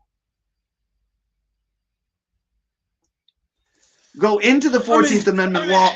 Oh, I'm going to get you more. Go into the 14th Amendment law even deeper, and it says you don't have slavery unless you are convicted by a jury of your peers. And then what do? They immediately change all of the laws that were quote-unquote reasons for slavery, and then they convert that into reasons for being incarcerated. And so who are the people that are in jail? Blacks and browns. Why? Because they're completely pushing this ideology of creating a group or a country of people who will do what they tell them to do. Right. And if people don't, and if the people who you want as workers don't have father figures, which what is the job of a father but to help you think for yourself? And if you don't have that, then you depend on the government to give it to you. And how do you get that? You go to school and you go to college. But since you can't go to college, what do you do next? You go to war. You know what's crazy? The government thinks for so many people can't see it. Like how impressionable you are from everything you see, like in your society that literally becomes your lifestyle and what you believe reality is. And like I don't think people understand just how far out that even reaches. Like, yeah, to the and that's why I'm going through this with you with like what happened in the early late 1800s, we had, I think it's 1890 to 1920, here in the United States, we had something called the Eugenics Society. Literally the Eugenics American Society, which was, we wanted to create the perfect race. There was a lot of pseudoscience that was happening during the time of slavery in which, and there's even a really good scene in Django Unchained. I don't know if you've seen it. In which the character, what's his name? It's played by Leonardo DiCaprio. He takes a brain of an African American and he breaks it and he shows this one part of a bone. He says, "You see, this is the reason they're stupid and that they're monkeys." And he goes through this whole thing. That's an actual ideology from that period of time. It's not fake. It's super real. Yeah. And there were a bunch of doctors that were promoting that concept. And they were doing so as a way of legally saying, you see, the reason we have these slaves isn't because they're human. No, bro, these things are animals. Look, they think on the back of the brain just like other animals. We don't have that. Of course, they didn't take a white person's brain, then crack it in half to find that they had the same thing, because if they did, then they'd be like, oh shit, we're wrong, and they didn't want to do that. I use something very similar to that as an example to an argument that I was having with these people, because you know some people believe that like you shouldn't eat certain like beef if you're Hindu, or pork if you're a Muslim, or cats or dogs if you're an American, and I tell people like if you eat any type of flesh, you don't have any right to tell people that they shouldn't eat any flesh. What they could and cannot do. Of course not. It's so hypocritical. Of course, sure. Yeah, and if you're eating meat, if you're eating meat, period, and you're killing an animal for your sustenance, and then you're like, hey, can't believe those people in Indonesia are killing the fucking dogs on the street, right. Bro. What else do they got, dude? And it's the ideology. But also, I took it a step further to say that, like, even like vegans, right? Like, you're still eating a living being, and they say it's because they're not conscious. And I said, you know what? Like, that argument was also used for animals and black people recently until humanity got to a point where we can now, we're consciously aware of their consciousness. So I'm saying, is it that they're not conscious, or is it that just humanity is not at the point where we can recognize the consciousness of the plants around us because they are living. Right. 100% agree with you. Yeah. Yeah. Crazy. Yeah, they have something going on. I heard a lady, a pastor, she said that she had heard they did a study saying that plants can under I mean, if people believe that life is consciousness and everything comes from life, then like everything's gotta have some degree of consciousness. I think we just have to be perceptive or aware of that consciousness, right? Exactly. I had that conversation with a friend of mine the other day. He's like, man, animals don't think. And I was like, bro, don't say that, because fucking, I know for a fact my dog will randomly come up to me for no reason whatsoever just to come and give me a kiss. Yeah. Like, just because for some reason he's like, oh, I want love from my dad. I want love from and not for food and not for something else and not to play with him, or it's just he wants to come by say hello. And so that's thought. That's consciousness there. That's a form of thinking in some way, shape, or form, you know? So, and with that, how do we know that ants don't think? How do we know ants don't have full-on conversations with each other? Hey, Bob. Hey, Jimmy. What's going on? Nah, just going to go pick up another piece of sugar, bro. What about you? Yeah, man, I'm following your scent. Let's go. Bro, you know, they literally communicate with each other. We see it visually. It's just that because it's different than how humans are used to. They say, "Oh, it's random communication." It's like, right. I see what you're saying from earlier. Yeah, and and we have, as human beings, we've done everything in our power to take ourselves away from the tree. And I understand what you mean by that, right? Where we're standing, like even in science class, you see a picture of the tree of life and you see a guy standing looking at the tree. It's like, wait. How the fuck did this guy get on the fucking planet without the fucking being part of the thing when he's part of the thing? He's part of the thing. I was on Instagram the other day and I saw something where somebody said they're behaving like animals. And I was like, did you forget that like you're also an animal? And he tried to argue. And I'm like, bro. There's this idea. No, go ahead. Oh no, I just was gonna say like if you take away our skin, like and look at our muscle, like you would have a difficult time, I think, differentiating between what type of animal you're eating. Like if it's like beef or cute, like because we're like it's so similar on the inside. Well, yeah, the cell structure is a bit different on human meat, but I hear what you're saying. It's it's like the difference between eating like a deer and eating a cow. It's like one's gamier than the other. That's it, Yeah, you could probably tell, but you probably wouldn't. Very similar. I've heard, I don't know this, but I've heard that human meat tastes like pork, and that's why in Judaism you're not supposed to eat pork. At least that's some idea. Like one of the ideas. I think the reason people look down upon eating other humans too is because like that's an ideology that is being pushed. But like, because there's like, I'm sure that back in the day. Then we're getting into you start getting into a really philosophical conversation about ownership again. You're gonna immediately start having farms of people, and then there's gonna be people who want dark meat. I want that melanin version. And then you got slaves again. And then we look at them like that's basically what's going on with like chickens and stuff like that and cows. We just don't see them. We don't see their lives as valuable. That's what it is. Yeah. We see it as valuable. But the value is it's an unfortunate thing that we have been like you said, manipulated and trained, and we have been. It's obvious. It's written about. It's it's all there. All the Have you ever listened to Maxwell and his whole thing on the Black's Law? So there's it's called the Black's Law Bible or the Black's Law Dictionary, which is the International Law Dictionary. So those words have definitive meaning.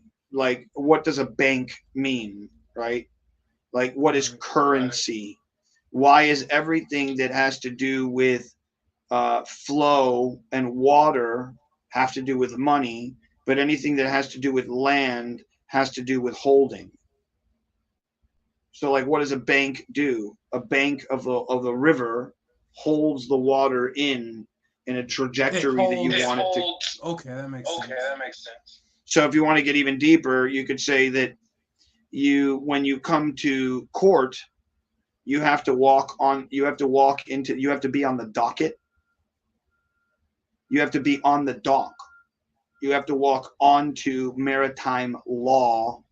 And so when you have court, you walk through this piece of wood that separates you from the land. That piece of wood is as if you're standing on a dock. Why? Because everything's based on maritime law. And so, for instance, when something comes in from out of the international waters into your national waters, when it leaves the other dock, it has to have what's called a birth certificate, because it's going to be birthing onto the land. And that birth certificate is given to the dock master. Dock Master then goes, okay, on this boat, there's 22 boxes, there's this, there's that, there's other. That's what gets to get taken off of this boat. Nothing else, nothing more. That's what we have agreed on from what's traveling from here to here. And they go, yep, okay. Now place that into the representation of a mother. A mother has her own womb, which is a form of water. And that water and that person has been given inalienable rights. So that means that they are their own person, their own entity, which means that that entity has its own water, that it's its own international water because it's separate from the land. And that has to have a birth certificate to be birthed onto the land that it is being raised upon. It probably had a lot to do with like early language translations because that makes. No, I mean these are all like based on I'm being able to say the same thing here when I go to India and I say I'm birthing my product onto your land. They have the same law book. They go, oh yeah, we get it. And that's a way for everybody to stay on international trading. It's how international trading has happened like for the last 100 some odd years. It's based on that dictionary of information. And that whole thing then gives you the idea of why you're supposed to have a death certificate at birth as well, which is why they kill you when you're born onto the land. And they give you a social security number because you are now a product of the environment that you live within, which gave you your birth certificate. Bro, I tell people all the time, like I couldn't care less about getting to know Paul David Carpenter. I like because that seems like society has told you to be. Right? I would care about getting to know you. Right? Because you are you. Exactly, bro. Like, hence the show, Allah. Hence what we're doing today. It's not so much like for me, it's always like I just want to get in as much as I can and get deep with the person and get to know like the real vibe, because that's what we are in the end, right? We're all vibrations of like the things that we've taken in and the things that have bumped into us and so on and so forth, the things that we've bumped into and the reflections of those things and as if we're pebbles in the water, right?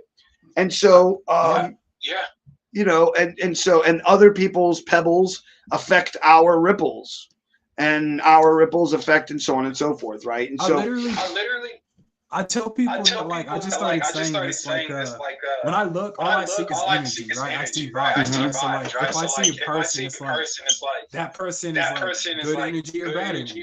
It's like, if I see bad energy, I try to stay away from the bad energy. You know what I mean? Like, but then there's also people who present themselves as good energy who are bad energy, and people who are presented as bad energy that are good, like, so it gets tricky. But it's because of those rituals and pebbles and things that they picked up from the other interactions that they've had from collisions and like, it's simple but complex. Yep, it really is. Like I was saying to somebody, like you could live the life of being pious, but then you'll live a really boring life. Like if you just sit in a cave all day long and read the Bible and the Torah or whatever book you want to read, and that's all you read and that's all you know and that's all you think, and sure, it'll be a life. And sure, it'll be a life in which you probably didn't create too many ripples.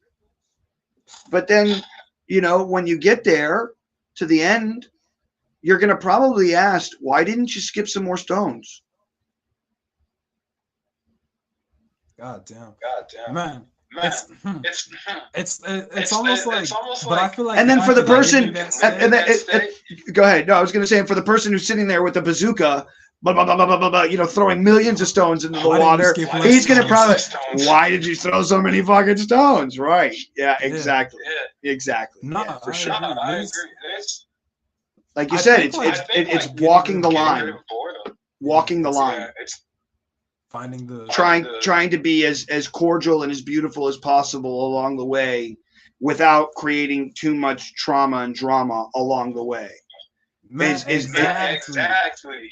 Yeah. Like if I could go around telling everybody I love you, you feel me? But like everybody doesn't respond to that or understand that or accept that the same way. It's like, but you should be okay with that. But you should be okay with that from the response that you gave at the beginning of the conversation when you said when people say hello to you, sometimes you don't, respond the same way. So fuck it. So say hello and I love you to everybody, and who cares what they respond. Exactly. Man, I can feel that like in my like I don't consider this to be my heart. You feel me? Like the little space in between where I feel that's what I like. Yeah. That's I feel like we are the there's a very famous painting, the Leonardo painting or whatever, with God and the human being and they're about to touch. I think we are the moment in between the touch. We are the electromagnetic energy of what happens when you choose and you don't choose and you are and you aren't and all of it. It's all in that space between the moment of. Can you say that one more time? That was beautiful. I can't. Man, we are the moment in between. Like, that was beautiful. Yeah, like we are the static electricity, right? Because not any one of us are humanity, but yet all of us are in some essence humanity with our actions, our words, our thoughts, our art, our behaviors or whatever. And so in essence, we are all the energy in between that which is the creator and the essence of what humanity is, which in my greatest ability of understanding is that we are eternal creation. Man. Like that's what we are. We are eternal creation. When they say that we are made in the image of, we're not made to look like a human being, bro. That's the last thing we are. We're not meat sacks, bro. We're not Right. We're so much better and greater and amazing. That was crazy. Do you believe other animals have their own forms of like religion? That'd be like. I think that they all understand intrinsically what creator is.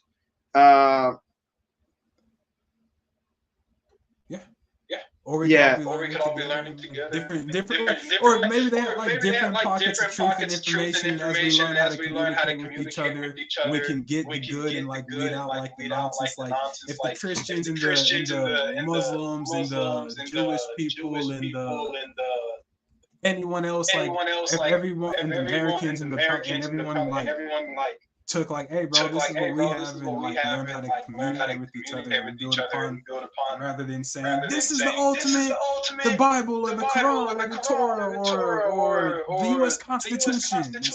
It's like nah bro, like we all have pockets of truth. So let's take out our pockets of truth and throw away the things that are goofy like holidays or calendars. Even though I feel calendars have value, but that value should be parallel to the value of a ruler, right? Like that's something to measure. But people use it to say, well, I'm 50 and you're 30, so I know better. And it's like that's not how the world works. It's how humanity works. Right. Yeah. Man, I think we're all just trying to survive, bro, and just try to be good people. And the unfortunate aspect of it is that there's people in the world who, and this has been from the beginning of time, that are either smarter or just scrupulous and have taken advantage and kept the rest of humanity in a perpetual state of not knowing. And it's beautiful that we're in the state and place that we are now, because we're in the first part of human history where we have the ability to be able to do the things that we're doing, you and I right now, of being able to talk to each other, share these crazy ideas and have however many people watch it, like that's sick. They don't hide it either. They never hid it, right? Like whenever they get someone who who can bring those things to light that you just was speaking of, the things that keep people under the perpetual state. Like, they don't hide what they do. They publicly executed Jesus. They're publicly trying to defame or kill Trump without killing him, because he made a lot of skeletons fall out of closets. They do the same thing with Ye and Tate. Like, they don't hide the fact that they're trying to get rid of the people who. It's part of their ideology, from what I understand. The idea is that they have to tell you so that they can't get in trouble in the soul world later. So what do I mean by that? I can rationalize it. Like, there's a realistic understanding of the way that they have to do things, to where, like, if they were to just kill these, if these random people would just start disappearing, people would ask questions, right? So you have to entertain the circuits, right? You've got to make it a show in order to get the people to view these people how you want them to, before you just randomly go kill them, right? Like, you drag people through the mud and you pull them through the ringer before you, and if you do it publicly, people won't ask questions, because it's like, oh, well, they told us this guy was this, and they told us this guy was that. Right. They just disappeared. Well, and it's also like this. The way that they look at it, the way that I've explained it, or they explained it to me, was, if I sell you a poisoned apple and you eat it, then you can sue me.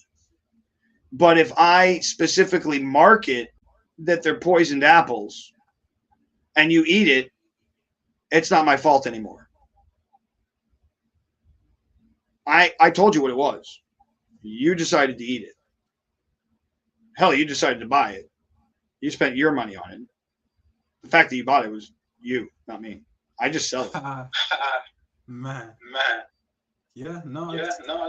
And so that's what they do. And they do that over and over and over again. And they've been teaching us that since, like, the early, they call it television, quote unquote, programming, because they're programming our minds. And if you look at the 1950s television and how ideal it was, and how they had a certain way of family, and then you look at the 1960s and 70s and it starts to change. And then there's like the Love Boat, where swingers are cool. Getting divorced is okay. The whole thing is manipulated by lawyers who wanted to make more money from divorce, because prior to the 1950s, a woman had to have a man's signature to get a divorce. So she couldn't have her own rights. I can tell people that you're a racist, right? And if people buy that, right, then now I can execute. But you can also tell people that you're not a racist. So whichever one of us gets the most sales, whoever gets the most minds wins that. So if I can convince everybody that you're racist, I can now kill you and they won't question it. What did they just do? Look, like you just mentioned, what did they do to Andrew Tate? Look at what they did to Russell Brunson, or not Russell Brunson, but Russell Brand. As soon as he started getting really deep in his conspiracies, and he huge following on YouTube. Jim Carrey. Why do you think Jim Carrey walked away from the industry altogether? Why? I tell people all the time. Look, Cuba Gooding Jr. Go look up his. Whoa. Now that's a scary story. Bro, I tell people all the time that it's like people believe what they're taught because they've been raised to believe the government. It's like Andrew Tate could be completely innocent, and they could have literally just walked into his house and put a story on the news saying that he did all of these things, right? Specific, and like he could be completely innocent, but like people believe everything they're told. Because the media machine tells them what to believe. Even in times where they don't believe the media, they still believe the media, which makes no sense to me. Right. Look, here's one for you.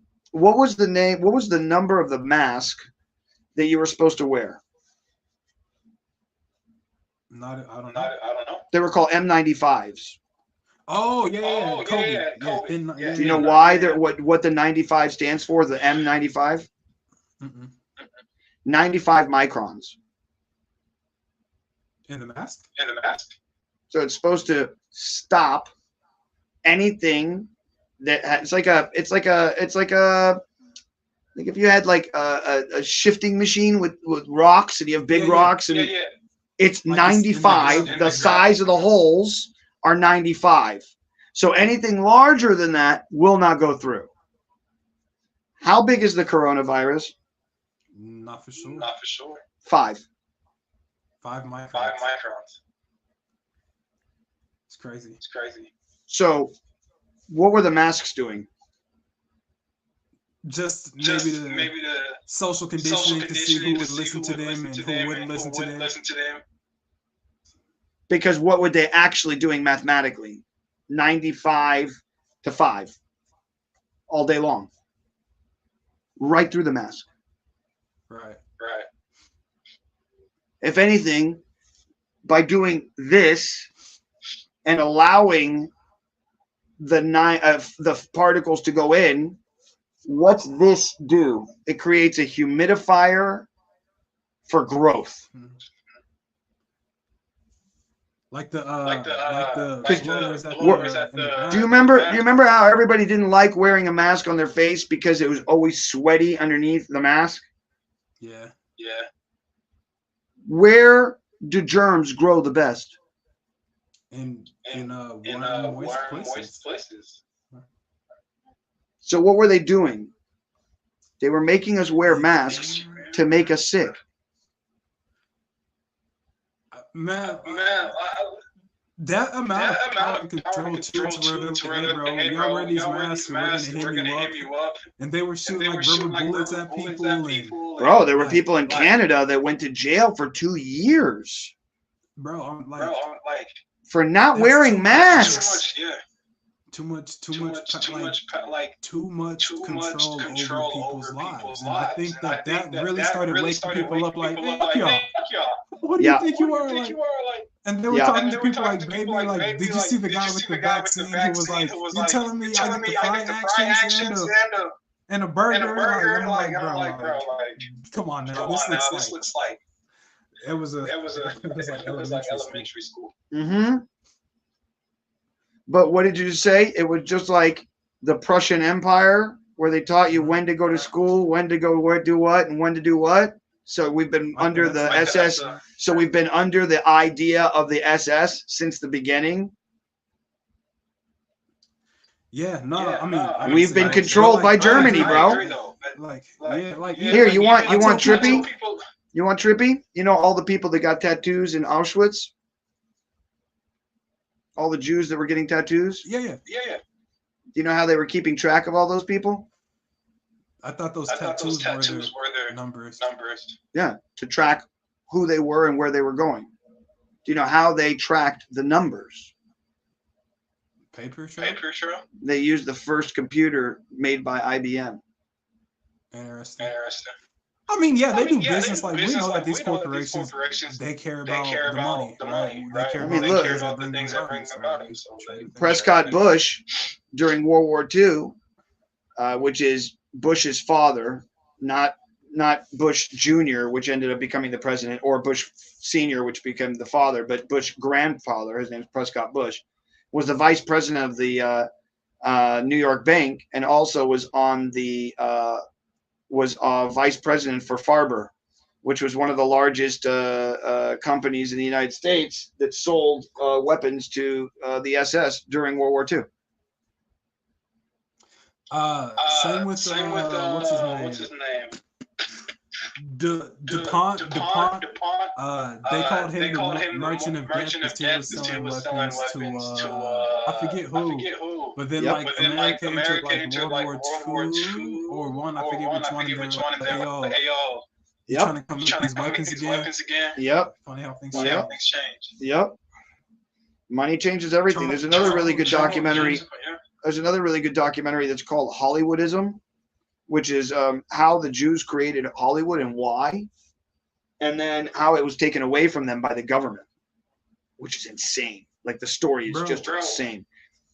For a quick, because you and I think we both understand that, but for a quick way for anyone else doesn't, it's like when TV first came out, like 67% of Americans had TVs, and only five, there was like only five like news stations or 5 channels, and it's like 5 people were controlling what 67% of the population was. So they were literally controlling how people behaved and how people thought. Like, that's a lot. Once again, yeah, that's why I was saying, remember television programming, like I was saying, and what they were trying to do. And if you look at the 50s and 60s, they didn't have control over it yet. But it wasn't until the 70s and 80s that they totally understood what they were doing. This is right after MK Ultra.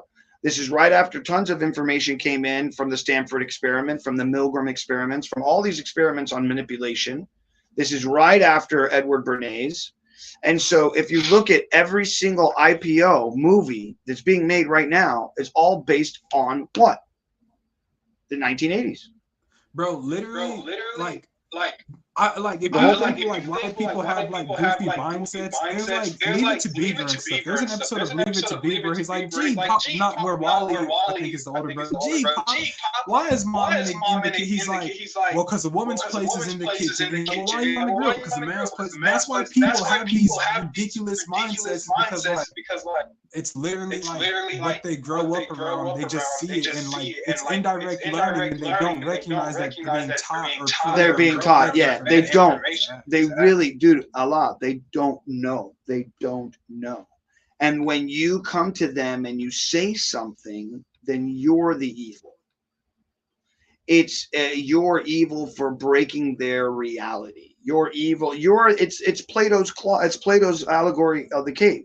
Of the cave, where one of them leaves and sees outside and sees it's like beautiful, mountains and birds and oceans and fuck me, bro, let's get the fuck out of here, and they all kill him. I told somebody that like I would have went back to the cave and be like, hey, yo, like outside of the cave is beautiful, and if they show me something, well, fuck y'all, I'm like, have fun in the cave, I'm out of here. Like, he tried, bro. In the story, he tried. Yeah. Oh, he tried. He tried to leave. Yeah. And it's the same thing as what we're saying. What you're talking about is the same thing that they did to Andrew Tate, or the same thing that they did to Cat Williams. Cat Williams, even, or anybody that opens their mouth against the system. Whoever's got the if you speak out against the lies of the ruling class, it's a death sentence essentially. Where they try to. No, they do. They will find over there, and they have the power to do it now. And even more so now because of internet, because of the things you say, because of now they have 11 labs. They can just copy my voice and make me say anything. Blah, blah, blah, blah, blah, blah, blah, this, that, and the other about this race or that race or whoever. And people believe it. They can make video of it too. Yeah. Deepfake. We're getting to the place where nothing's real anymore. They want that. They want to separate us from reality so they can separate us even more from the knowledge of how powerful and beautiful we really are. What's that movie? I was on the Societal Deconstruction podcast. Or no, I was on Lights and Bones, and they told me to watch that movie. I forget what it was, but like you would wear glasses, and the glasses would show you the real world. They live. John Carpenter. One of the great movies of all time, John Carpenter's They Live with Roddy Piper.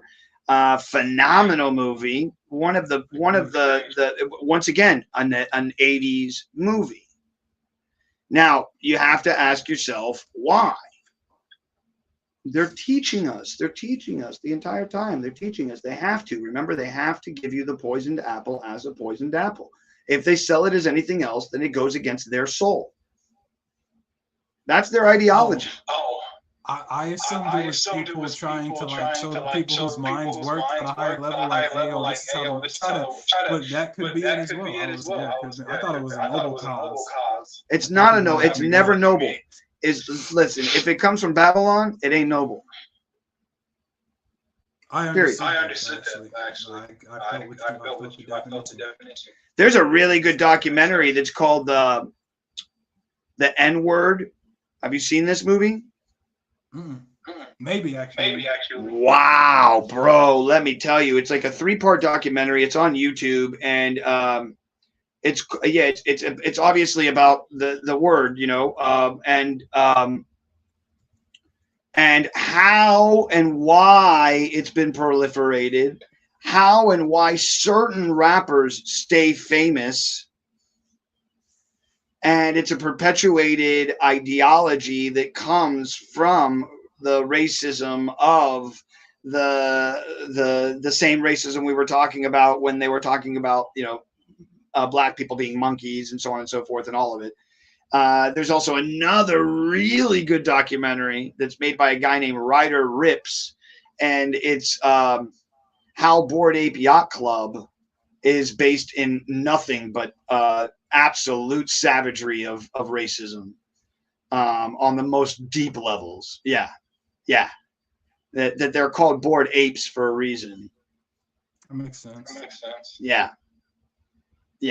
It's a very intense documentary. Listen, we've been going for 2 hours straight.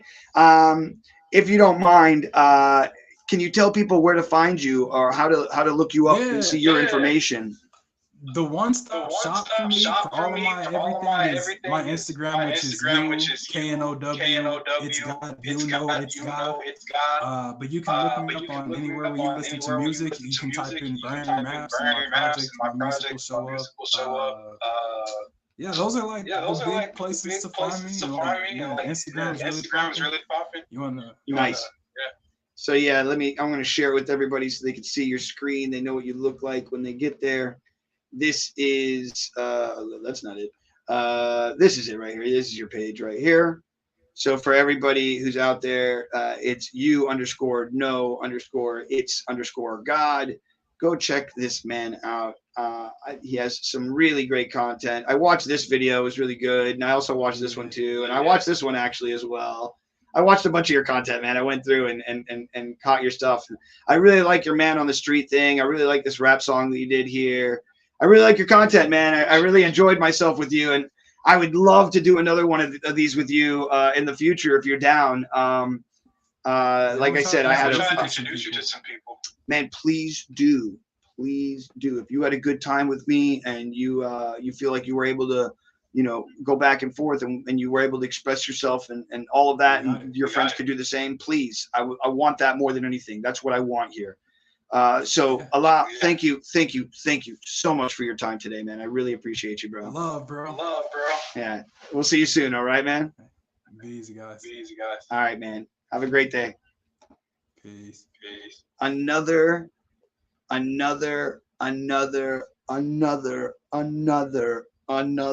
episode that was just absolutely amazing.